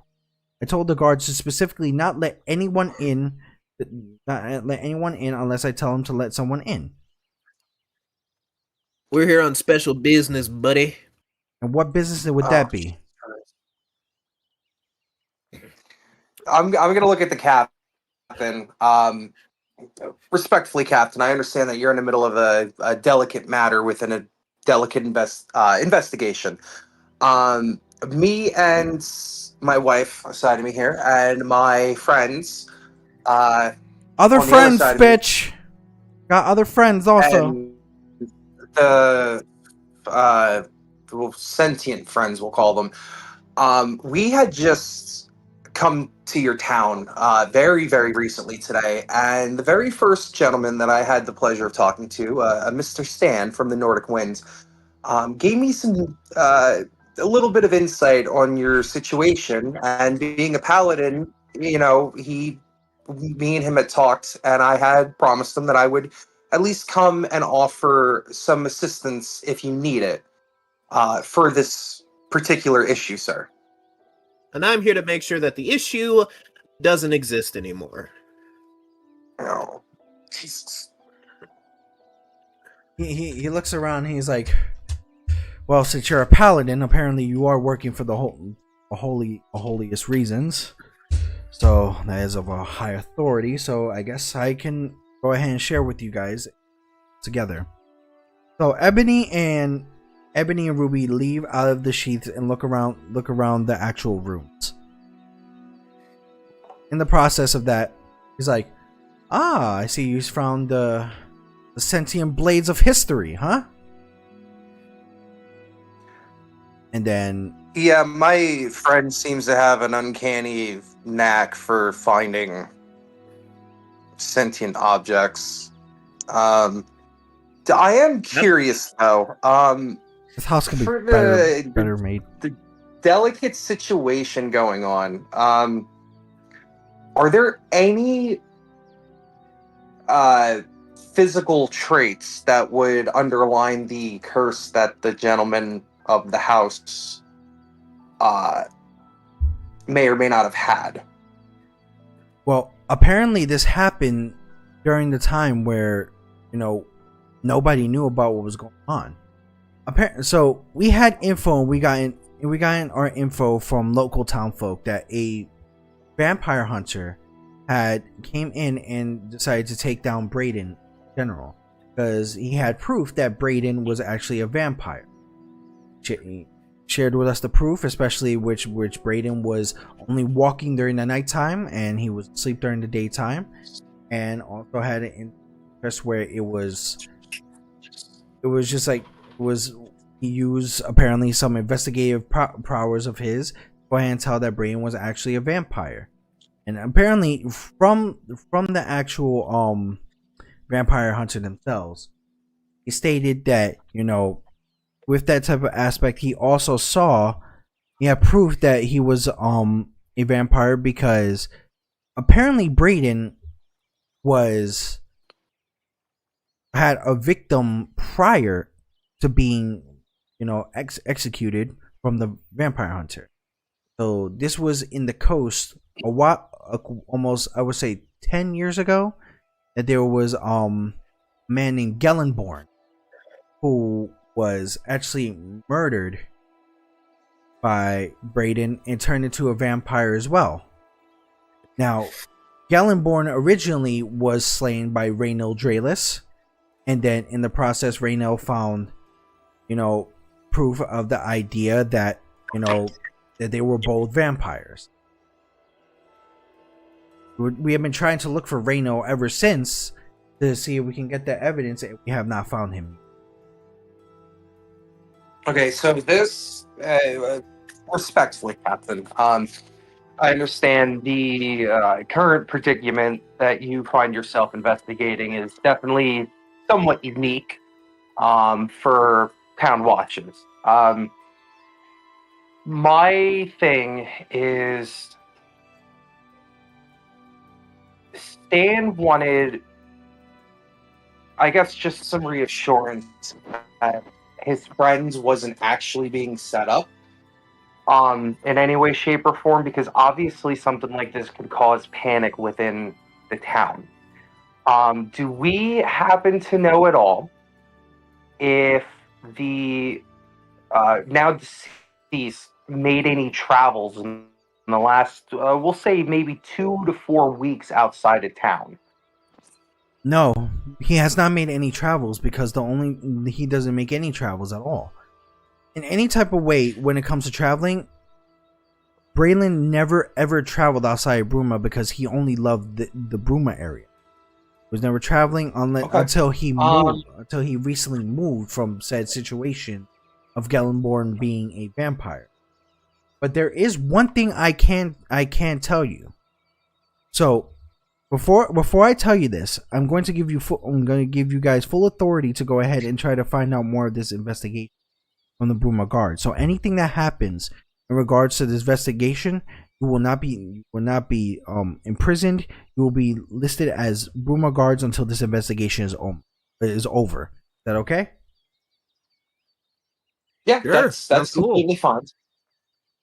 So there is rumor that actually Reynold Drayless had stayed at one of our local inns and taverns recently.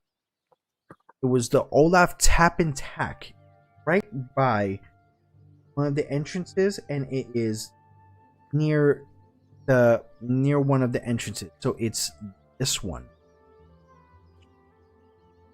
by this map. Apparently, I'm with that, I'm going to give you the full authority to go ahead and talk to the innkeeper to find out more about where Reynold Drayless is and find out, or possibly if he stayed in a room. So with that, if you can help us find any type of way to prove that Braylon is innocent, then by all means, we'll go ahead and take it, find out what we'll do with it. Out of curiosity, Captain, with the recently deceased being more of a nighttime person, has that always been a thing, or has that kind of been something that's been more recent? The reason I ask is, you had mentioned that there was another person not from Brunel that was found to be a vampire and taken out. My main concern here is, given that information, if the recently deceased only started really being a more night person, with well within that 10-year period, it could be that maybe somebody who knows the recently deceased may have made a way through his circle to kind of stage and frame the gentleman. Well, I'm just trying to look at every possible avenue for the investigation, and the more information I have, the less paths I need to look down. Well, apparently before he even moved to Bruma, actually Braylon was a treasure hunter. Him and his wife, there was also Gellenborn who was part of that, and then there was another accomplice. But we do not know who that other accomplice was, because it was never stated by anybody else. So with that type of situation, we don't know anything else about any. All I can tell you is that when it comes to the job working at night, he's been doing that ever since he was looking for a job. So there's no connective indicators of this being anything recent. This has pretty much been since he came to to your town. Yes. Is So as far as the guards and the locals around here would be knowledgeable of, he was never much of a daytime person. But, and I'm not going to point the finger to the recently deceased indeed being a vampire, there are certain people that are afflicted with kind of a sleeping disorders, normally caused by stress and stuff like that. So I had even brought up to Stan that only because somebody's more active at night and not really much of a day person doesn't always guarantee that someone's afflicted with the curse. But it is a good indicator to at least like investigate. So I will go to the tavern you mentioned. Is it okay if I ask the wife a couple questions before I leave? all means. Go ahead. I was just very, very sensitive. Been her husband. I will. With that, he moves to the side. Then you process. Wet eyes. While he does that, I look around the house to see if I can pick up on any particular clues. Do I need to roll investigation for that? Yes, please roll an investigation. But your investigation. And with that, give it. 16. You have any modifier with that? Let me check. Because in the process of that, you do have the sentient items. I do not have any modifiers.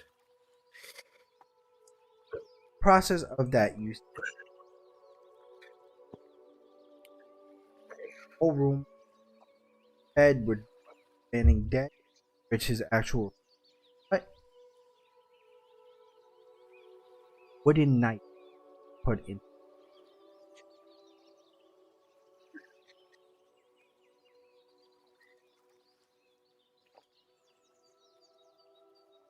Also note trap door.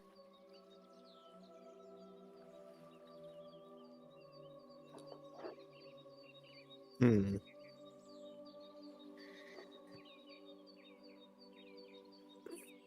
haven't found it. Nothing up becomes. I didn't. Try not to. Okay, well, you two get back in your sheets because I think I found something interesting. I might want to let my party member know when he's done talking to the wife. We're like, thanks. All right. All right, I'm gonna question the wife quick. I only have a couple small questions for her. I'm gonna look at the wife. I'm gonna start off by saying to her, I am sorry about your husband. It's definitely something that's not an ideal situation for you. Grabs you hysterically, crying. She's like, of course it's not, because he's innocent. You have to help me. So hysterical.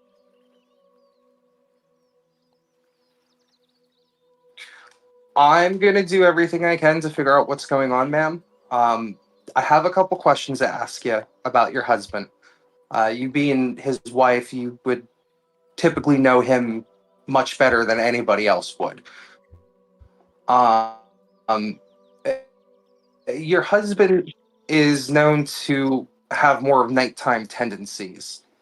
Did he ever complain about having issues with going like to sleep properly? Like, was he just kind of unable to sleep naturally throughout the night? No, he changed his schedule because he ended up having to only work at nights. The job was given to him by the Countess. The job was given to him to be able to go ahead and try to go to all the establishments, the taverns, stores, the guilds, and with that, someone had to be there to be able to go ahead and him in, be able to clean places. He's literally the town's clean. What he does is just clean the areas, and then in the process, So he would be cleaning all the shops and stuff after hours so that they're clean and presentable first thing in the morning for fresh customers. exactly. Okay. So it would indeed line up with his line of work for him to be more proactive during the nighttime.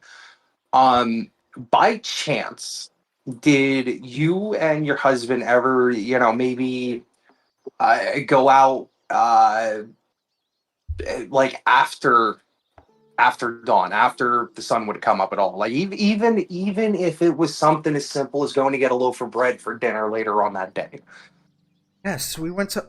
There were times where we went to Olaf's Tap and Tack, where it would be early in the morning. Olaf would be open every day or night, and in the process of that, go ahead and grab meat, bottles of mead. Braylon literally had no issues, especially where most of the time he was directly out in the sunlight.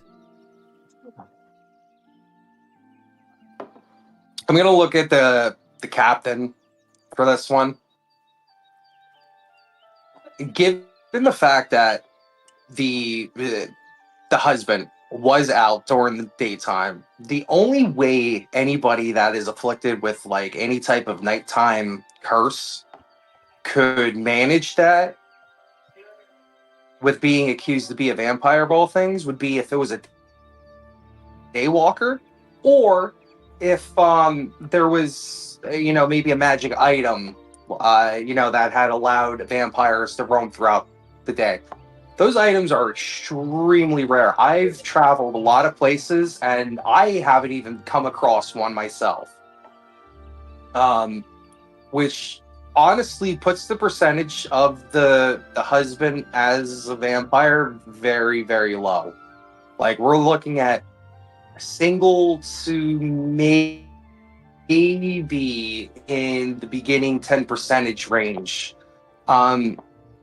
Given that they used to be treasure hunters, I mean, I wouldn't say it's not impossible, but the likelihood of finding an item like that is very, very rare. Do we know if he had any type of amulet or any type of ring that might have been magical at all? I'm not gonna ask. I'm gonna ask this question to both the guard and the wife. Well, Oh boy.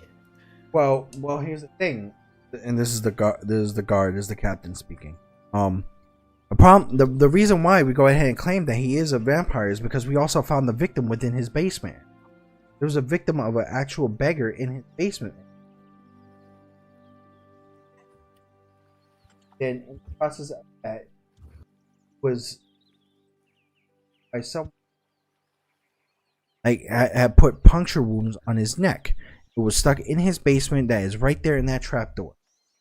But then the wife is saying, yes, of course, because it was placed there. We haven't done anything in any type of way. That was placed there to go ahead and make sure that he was guilty. And of course, he's gonna go ahead and make it look like him because of the fact that he actually just works at night. I gesture over to Arya to come over real quick. To just come over next to me with the dead body real quick. Give me 1 second. I'm gonna look at the guard captain.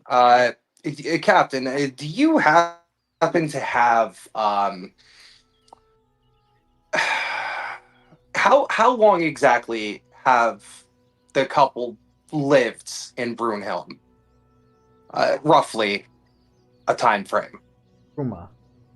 So it had been living here for almost, yeah. It had been living here for almost a large amount of years now.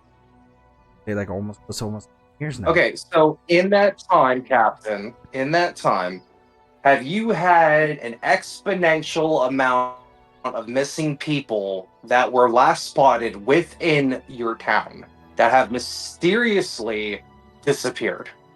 Oh, the beggar's body in Braden's supposed murder. How I can tell you right now that if our deceased victim was indeed a vampire, one beggar would not suffice for a vampire for years.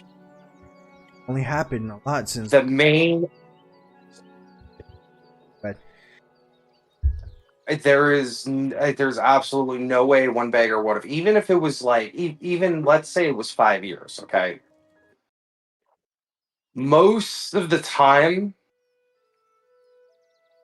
if a victim lives, they're gonna turn into a vampire, which means you would have had an absolute like catastrophe on your hands within that time frame. Like it would have been subtle, maybe the first few months or the first year, but then given some time, you would have had half the town vampires if they lived. So I think it would be, um,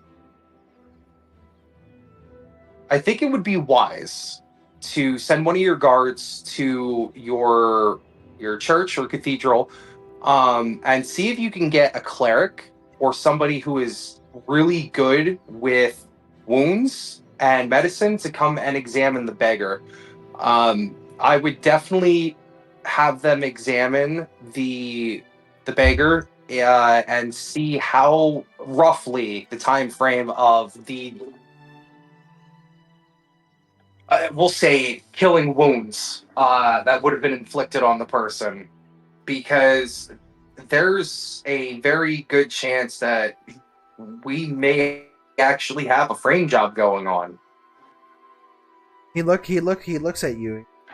Makes sense. None of this has happened until Reynold Drayless actually came into town. And I would really, really hate to say this, especially in front of the wife, but this might be something that may be very smart. I would recommend that when the person that's really good with medicine and or healing show up, you're going to want to check the stomach of the deceased husband, because if the dead husband was a vampire, in the stomach through the bowels, you should find traces of blood. And if he's been dead for a few hours, it should make it a little bit easier. What you're going to want to do is pretty much set the corpse up somewhere where it can't be tampered with, and then drain the body of blood, and then check the digestive tract, because there is no way that it is just circumstantial that you have a dead man being accused of being a vampire who was your cleaner for your town, and now a rare case of a dead beggar who may or may not have been missing or even reported missing is in his basement, especially without his wife knowing. All right. Now I'll go ahead and make It sure. is. Okay, Walter, you got to summarize this quick. It's very, very uniquely circumstantial. Okay, very well. I'll go ahead and go to the local cleric, right? Apple examine the. Until then, as I said, that there is an inn that Reynold Drayless had stayed in during the time. Happened time. Or actually, you go ahead and investigate over there and ask of ain't as. Okay, I'm gonna go over to my companion and see exactly what she might have found in the house, before we head out to the tavern. So, process of that. Okay.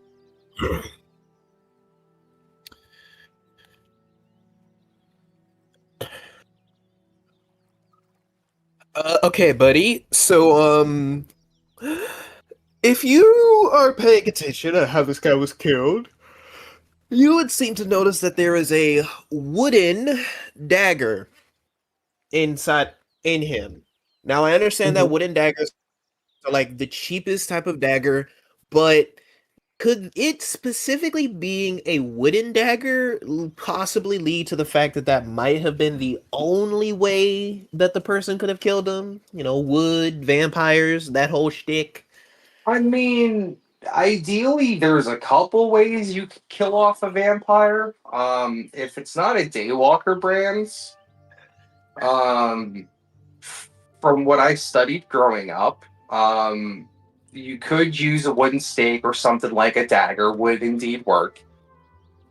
There's fire. You could burn the body, which honestly, if you're setting somebody up for vampirism, would make the most logical sense to just char the corpse and, or full on decapitation should work, and then you just leave the body outside in the sunlight. If it's not a day walk or so, it burns. But, I mean, it honestly, it just kind of seems like this might be a setup job. Because when I talked to the wife, she said that they went around town first thing in the morning on multiple occasions. All right. Well, I was also thinking that maybe we could check this basement that I've seen over here. Well, yeah, apparently there's a corpse in the basement that belongs to some type of beggar, I guess, from town or whatever. But the captain said that they don't really have a lot of reports of people going missing. And the married couples lived here for quite a good duration of time. So I find it hard to think that one vampire could feast off of a beggar for almost the entire time that they're here. Even if he rotated victims out on, we'll even say, a yearly basis, it just doesn't add up. well, All right. Well, that does make sense. I guess we should go ahead and check out that tavern. Yeah, we definitely should. But I mean, logically, like, think about this rationally, right? If, let's say, hypothetically, you were a vampire, right? And you were able to create more vampires and you lived in a town like this, would it not make more sense to turn people at night and then have like half the town vampires that could easily overwhelm and take over the entire town? Why just live peacefully with somebody you're married to and just clean places every night? Yeah, true. It doesn't really set up right with me. Like, don't get me wrong, there's definitely an avenue where, hypothetically, should the deceased husband have been a vampire, I just don't. He would have been better off feasting off of his wife's blood than a beggar. True. You know what I mean? Like, that's the best way for them to have hit it. So it just don't make sense to me. So with that, the captain goes cards and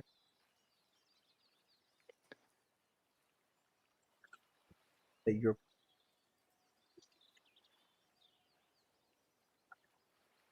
wife says, just asking you, please go ahead and likely knows about Rain. And then she's like, I don't know where he's from. I don't know who, but had to do something with.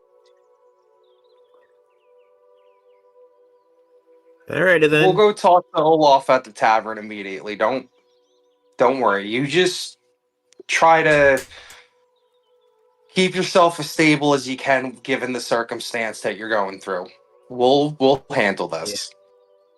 Oh, Take it from someone who's lost a loved one before. It does get easier eventually. Just stay strong. your parting word. With that, now the captain leads you out the house of your here. All right, we're gonna go head to the tavern. We're gonna go speak with Olaf. I'm gonna see if we can get him into a room or something and sit down and talk with him. Okay. Yeah. Marky. Also. Okay, never mind. Yeah. You guys walk. The entrance is actually right now in the middle table, waiting for Olaf to go ahead and yell for the barkeep constantly. That's the process of that. He comes to you. He's like, "Hello, welcome to Olaf's Tap in Town. It's nice to meet you, Olaf. I am the. How may I help you today?" I'm gonna flash 3 gold coins, and I said, I kind of want some information, Olaf. We didn't have to flash or I want so. some Had to flash. information. I want some information. Have you heard of something called the Blood God? Blood God. The Blood God. Clearly,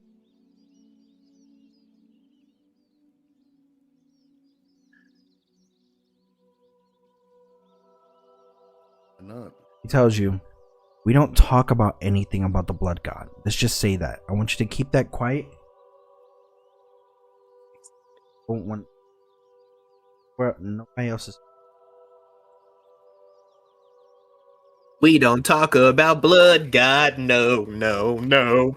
We don't talk about blood, God. Shut I up, wanna do a Josh. persuasion to try to get him to talk about it. I'm sorry. He knows about it. You got to roll a persuasion.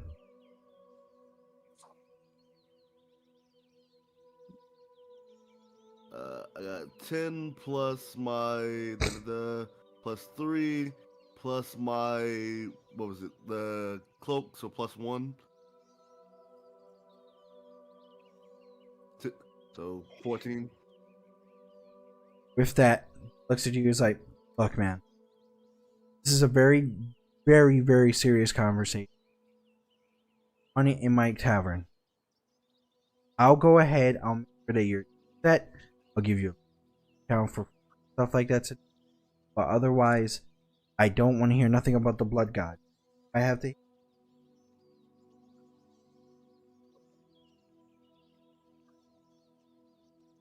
Then tell me where I can go to find out more about it.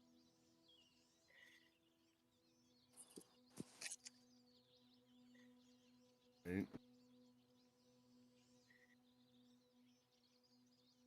Damn it. 8 plus 3. That's 11. Plus 1, so 12. So, looks at you. Tells you, he puts his thing in his. Now I'm gonna have to ask you to leave.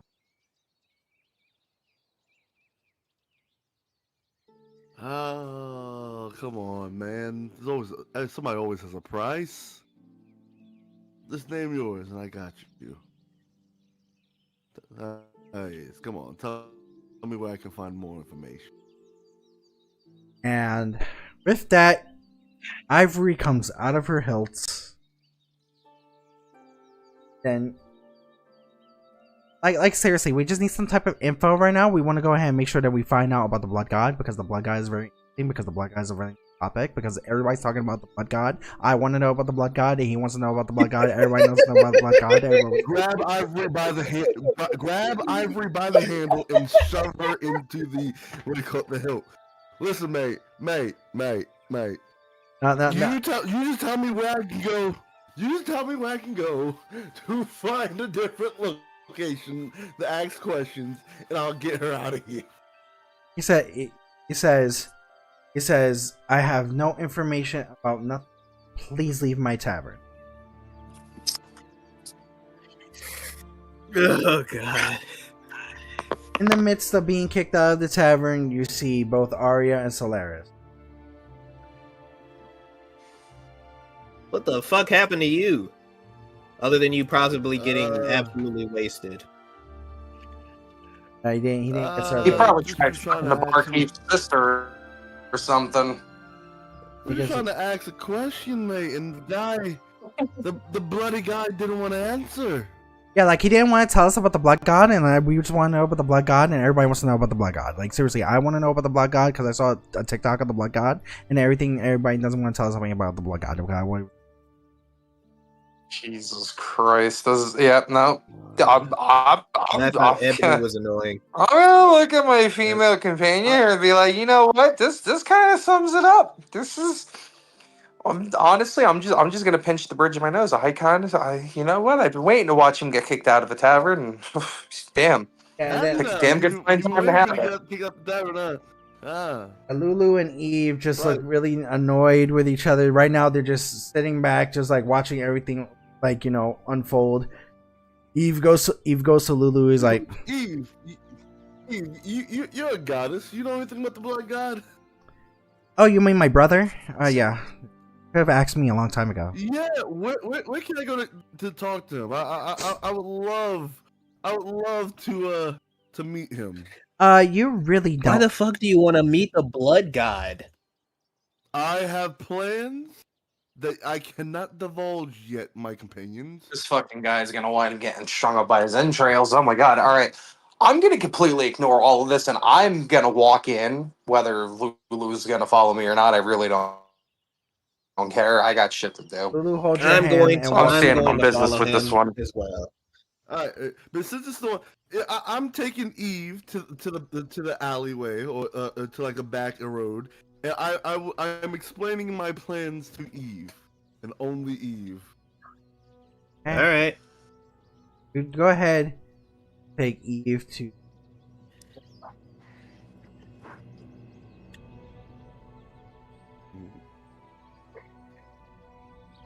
I literally. Boom, boom, boom, boom. I'm sorry, I couldn't help myself. Yeah, I know you couldn't. But don't worry, it's fine. But, that right here. Back alley right here. House. I'll have a conversation. In the process, Arya and Claris walk in to the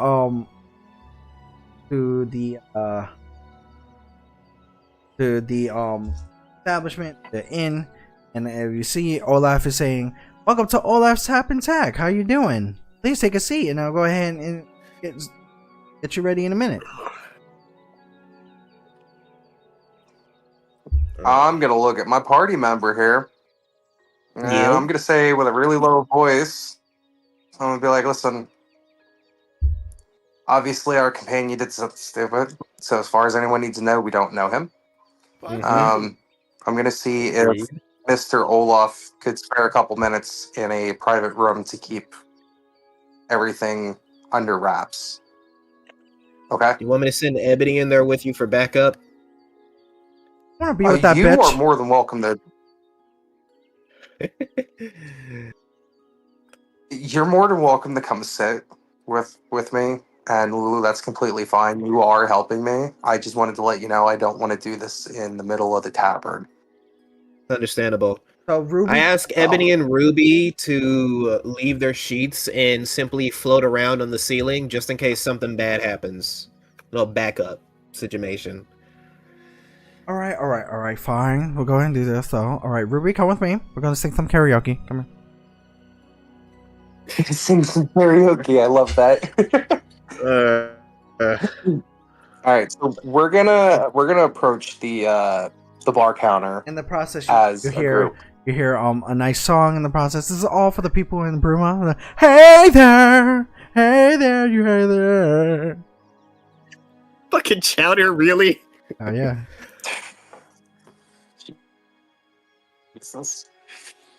All right, so we're gonna go up to the counter, and I'm gonna wait for Mr. Olaf to have a minute before we speak to him.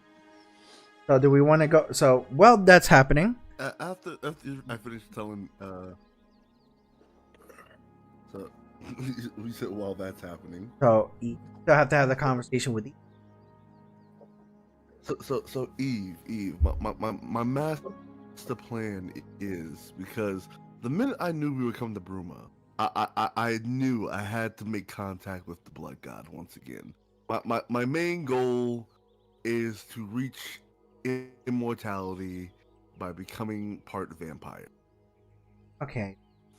Here's the major. So my brother doesn't spread the idea. It literally is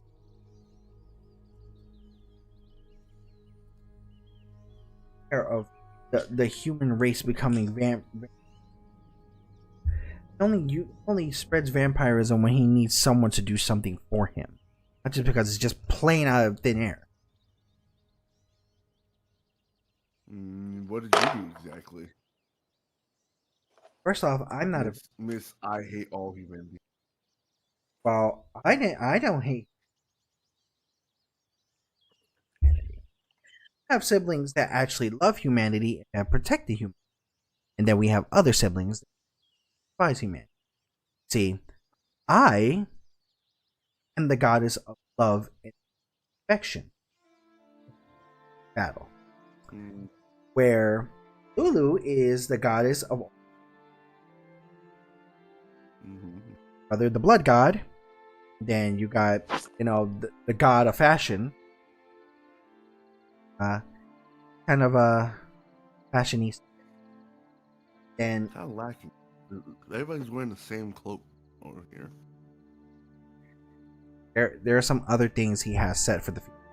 Yeah, he has planned clothing in the future, but this is not the proper time now because it's just too great for the that. But also there is also the god of war, other brother, and then there is the goddess of life and the god of death are our parents. Okay. Well, I'm telling you right now, unless you could try to convince him somehow to go ahead and help you out, hey, most likely he will, but I highly doubt he's gonna be helping a nice mortal like yourself. I mean, it's worth a shot, especially if I decide to get married to his sister. Yeah, we're already bound. Good. You already belong to me. You don't belong to no one. And so, True. We can make. plus, if you think What do you think about this whole vampire thing? the problem is, as I said, I'm a goddess that actually tries to go ahead and I'm against the vampirism. You go for this, and I pact with you.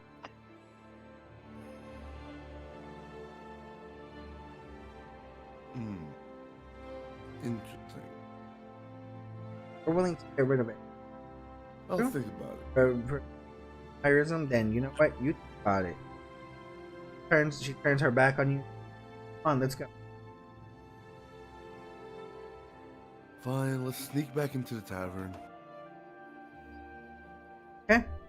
So you walk up to the tavern door. So roll a. Oh.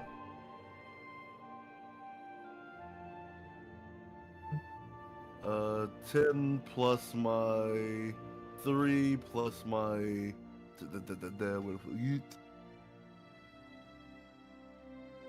plus 3, so 16 essentially.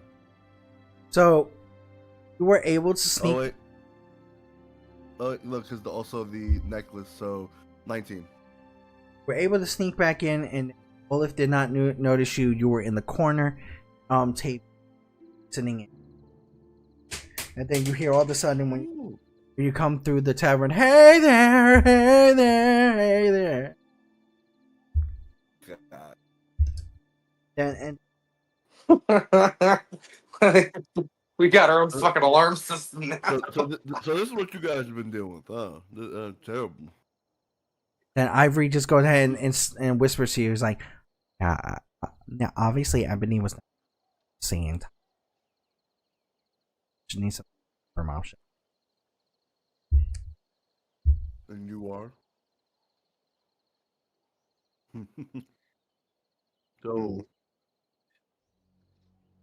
So we gonna steal drinks and rob this place too, like we did last guy? What? Don't say that out loud, you dumb bitch. I'm asking. I'm not.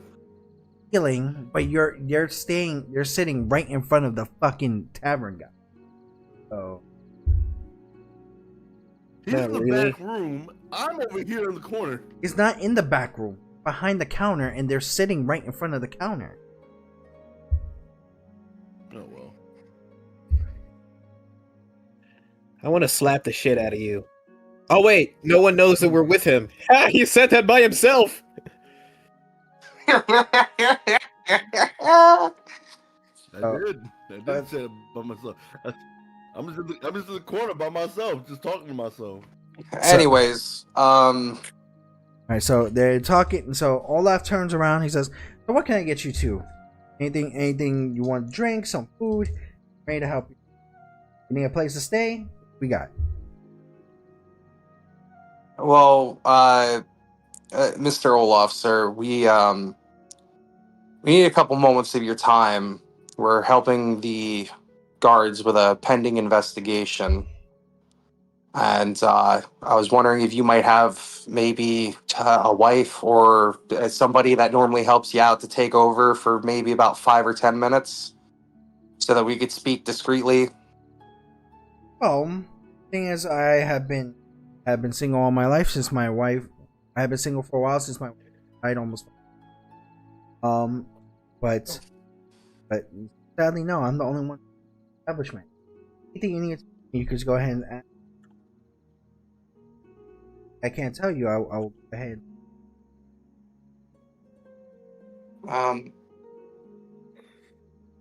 Well, it's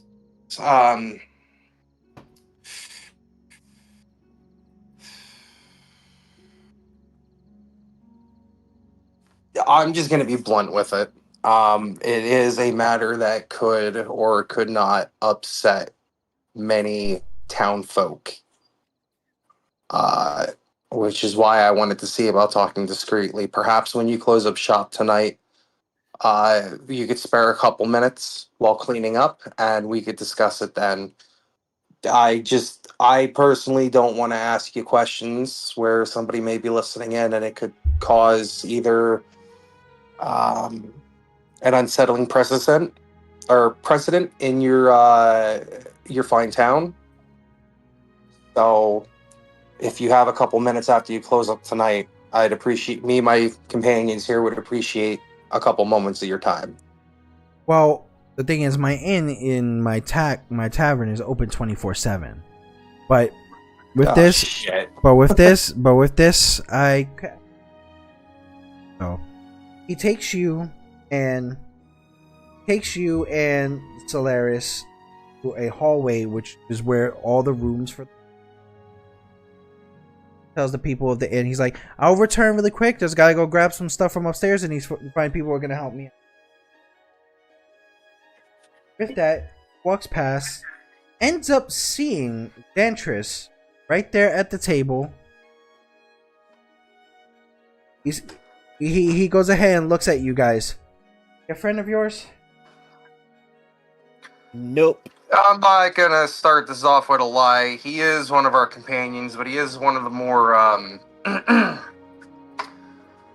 we'll say, troublesome ones. So he looks at. Unfortunately. I flip him off in the corner. He looks at Xantris. Yeah, that's his normal way of saying hello. Yeah. He looks at Xantris and Eve, and he's like, "All right, fine. You two come also." Begrudgingly. Right in the midst, you guys all follow him. Then, the process of that. Arya. Alright. About. Alright, so one of the gentlemen in town was murdered. The gentleman that normally came around and cleans the establishments, the shops and such. And apparently a well-known hunter has made accusations that he was a vampire. I already spoke to the captain and I spoke to the wife, and I'm going to be honest with you. I honestly think the gentleman was set up.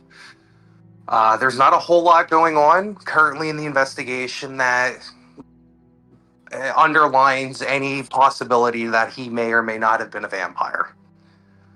Oh, so he looks at you. He's like, "You're talking about Raynil Draelis, huh?" Yeah. So he was.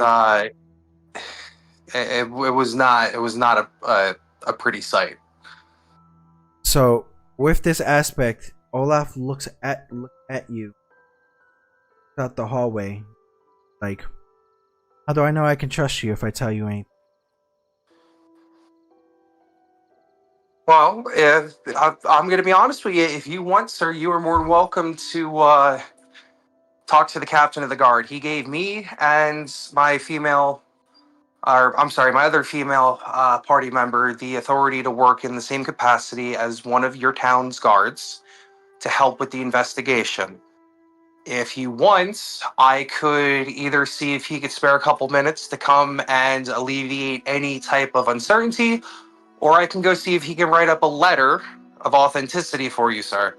That way you don't feel like you may be talking to people outside of a legitimate investigation. I don't want to cause you or your tavern any troubles with this matter. I only came to look for some answers.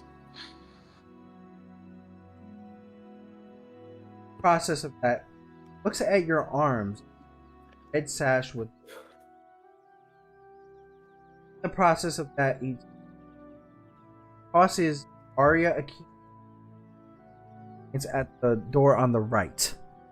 On that door on the right, that is where Reynald Drayless stands. It wasn't for that long, it was only for a couple of hours. But with that, right there, checking that room, he might be coming back soon. Check out his room before he comes back, by all means, go ahead. Then he looked and then whispers to Arya, to be honest, I don't even think he's a real vampire hunter. Alright then. I shake my head as of now, and I just look at him and be like, I don't think so either.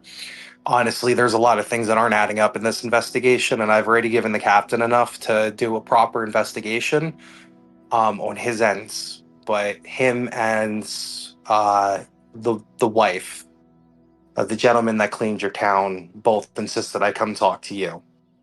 So me and my companion here came immediately to talk to you. I'll check out the room. I'll do everything I can not to disturb anything, so that way it doesn't look like anyone, might have been snooping around. And then I'll come back and give you the key. It should only take a couple moments. I'll meet you at the counter. That way you can tend to your tavern, sir.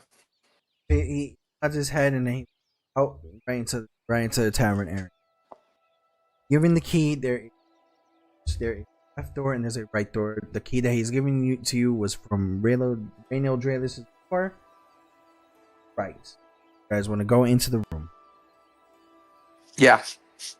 So you all three walk into a room. It's a simple room, small table with a chair with some type of pouring pewter cup with that and everything. Water, bed, and dresser. Different types of drawers, and with that, it was just a small little room. Drawers. I'm gonna recommend, guys, that we don't actually move any items. We want to try to make this seem like nobody was here. So Exactly. let's check out the drawers, see if there's anything that may or may not be in there that should not be in there for somebody of this man's job description. But let's not rummage through and make any type of mess, because if he comes back and notices that even a shirt or undergarments were moved, he's gonna probably run. Yeah, he's probably either that, or if he's a very prideful jackass, is gonna come after us and try to kill us too. Because Exactly, one thing and we I don't know, need that type of heat. Yeah, because there's one thing I know about hunters: they're prideful some bitches. Well, All right, so shall we all roll investigation when we checking our drawers? That came out wrong. Okay, so Arya said to check the drawers. That's a roll investigation. Do you two want to check the whole room or anywhere else? I guess I'll check under the bed.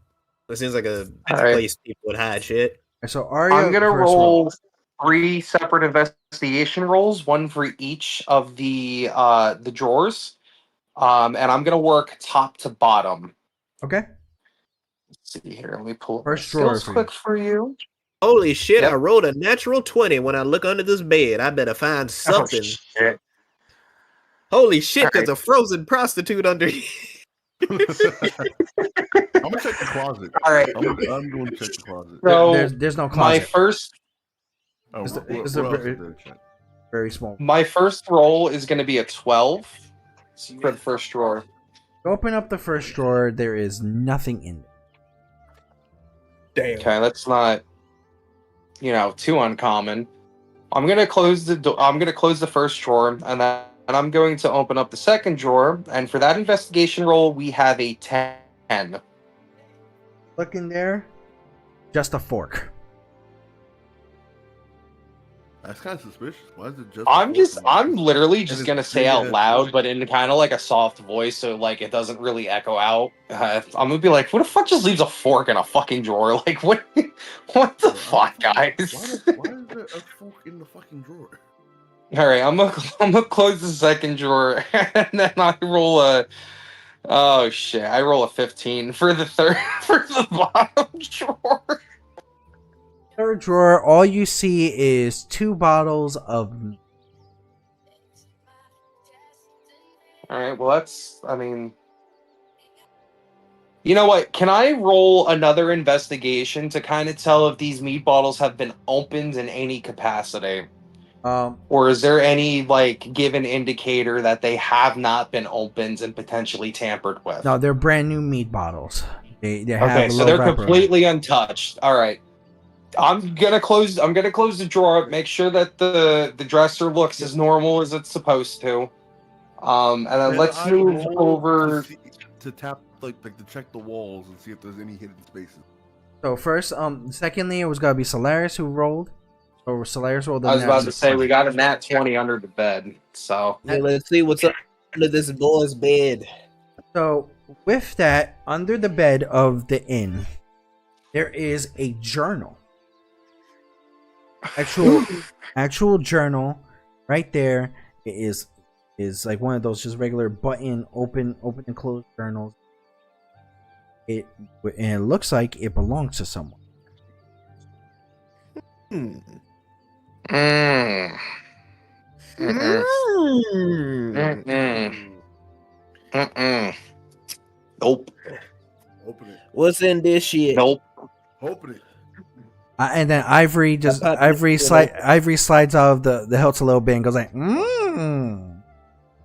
You shut up, Ivory. Open it. All right, let's So pop I'm this gonna bitch look open over so to we my can, compatriot looking under the bed. I'm gonna be like, if you find anything, don't move it. Please don't move it. Yeah. All Look at right, him, fine. Please. Scream and open it. Fine. Let's not move it, just in case this asshole might, screw. We you have know, no might- idea we have no idea what type of person, like how meticulous this person is with details. So if that's not put back, whatever you found exactly as you He's found not it. that much of a OCD person, Mike.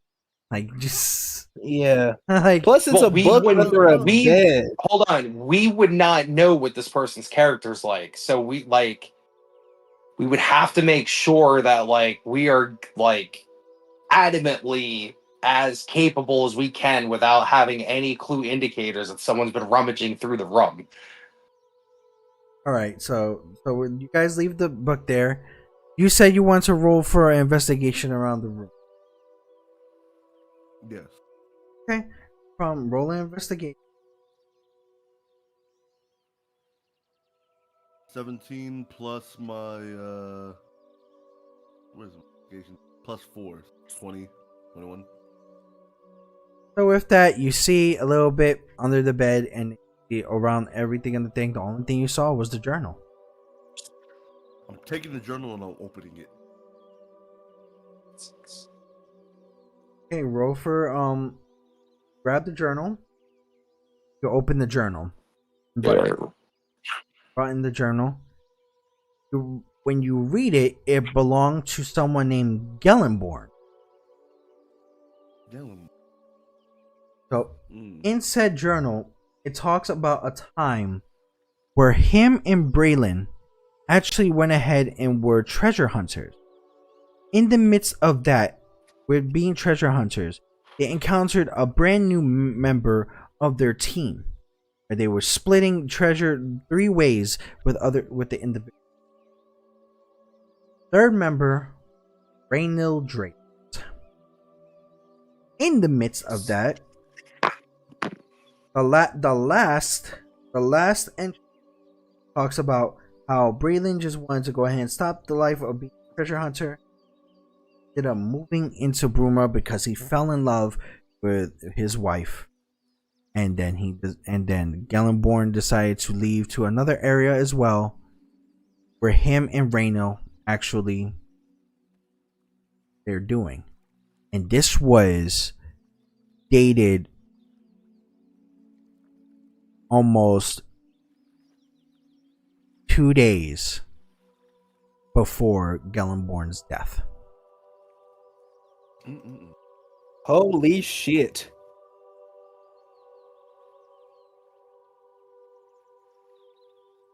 Oh, you find the answer you were looking for? Well, now we know. No. All right. Well, I guess the next order of business is we are going to have to. Oh shit! All right. Well, we're gonna we're gonna have to take the journal. I'm taking it with me. I didn't say I was putting it down. That Yeah, just puts we're the gonna have to journal take in it his with bag. us. We're gonna have to. We're gonna have to take that to the captain of the guard, and they're gonna have to shut the gate. They're gonna have to cause a fucking town-wide manhunt for this guy. Yeah, so Alright then, let's roll. So wait, why exactly are we helping the guards though? because the guards are the ones that gave him the guards are the ones that gave them the authority to go ahead and do this investigation. But technically, I don't have that. He doesn't. He gave you guys permission, not me. He doesn't have that. So Interest doesn't have that ability. Well, then,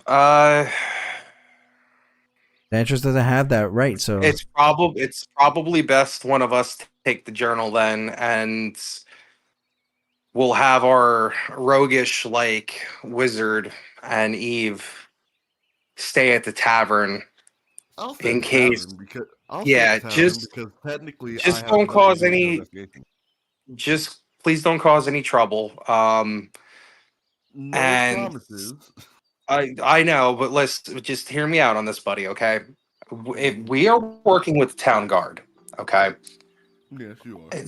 This is a very serious issue, and Mhm. if you can behave yourself, okay, Mhm. then whatever reward I get monetarily, I will give to you instead if you can stay out of trouble while we finish the investigation up. Look, Okay. No, how about let's make a deal. Let's make a deal. I will keep this on track and help you out. As long as I get I get 2 free screw up passes. I can do whatever I want 2 different times. You know Just what? like You know last what? time. I'll as long as the screw ups aren't major that could put the entire party Yeah, in a. how am I to know if a screw up is going to be major or not? Well, that's what I'm saying. Unless like I'll give you an example, okay, buddy? We'll hash this out amicably. Okay, Let's say you want to pickpocket somebody, okay? Mm-hmm. Or you want to steal an item from a shop. Okay. I'll give you 2 freebies without me even batting an eyelash. What if, per se, I wanted Listen, if you try to fight the town guards, I'm literally just going to sit on a bench and just eat a snack, okay? That's all you. Technically, I'm a town hero. Let's make that really clear. I'm a town hero for returning the statue. Right now, I'm just chilling. Okay, He but is a town hero. outside of this town, that merit doesn't apply. So if we go to another town and you do something roguish, my friends, then I'll look past it 2 times, okay? Okay. All I need you to do is sit down at the tavern, okay? And don't fuck shit up. Just behave for a little bit while me and our companion go and turn this journal into the captain so that the guards can hunt down the man that framed a very well-known and likable fellow inside the town. And I will also let the captain know that you directly found the journal, but because you weren't given the authority to work as a guard, you handed it over to us. We brought it to the guard, and you will also share in the reward for helping to catch the hunter. Which means you get 2 freebies and you get the assistant credit to helping us catch this man. On top of you, whatever you did to become the little town hero, that puts you in an even better spotlight, which means here in this town, people are going to like you a lot. And when we leave this town and you decide to be roguish, you get 2 freebies. You know what? Deal. I'll take it. Barkeep, let me get a room for me and my companion Eve and 2 ales. Thank you very much. Olaf goes ahead and tosses me? Tosses you a key and then brings some, because he knows about the actual band on your hand, and he's like, you get the room on the left, right next to the one that Reynolds stayed. But he takes the key of Reynolds right off you guys' hand. Like, you guys were not in this room. Yep. It's already been locked up as it was before we got in there. Gives you Our companion's gonna wait. If the hunter comes back, then I guess whatever happens. But me and my female compatriot here, we are gonna go get the guards. Okay. No for problem. the hunter. Okay. Okay. So we'll be back as soon as possible. And with that, that's gonna have to happen next session. 3 hours. So Yes, it has been 3 hours. yes. So, Damn, I did not notice. so we're gonna have that set for next session, and with the next session, it's going to be a very interesting area. But all right, guys, that was good for today. That, as I said, okay.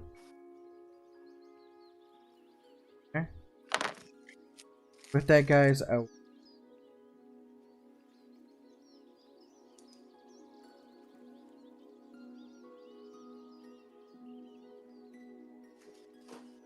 Y'all should check what I put in the Discord. that I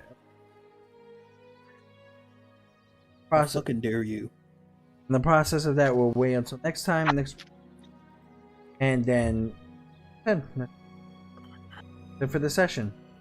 Let me close out the stream, and I'll be right back. All right, guys, doing good. This session, we're gonna have to wait time to see what happens. Reynolds Drake, supposed vampire hunt. By all means, go ahead and support us on our channel. Leave a like, leave a subscribe, turn on the notifications, and hit that bell. When next Sunday we go ahead and decide to do this actual event here, do more of D&D, and stay tuned for that. It will happen 8 p.m. Eastern every Sunday. But with that, guys, thank you guys for watching, your support. Remember that there's always something amazing.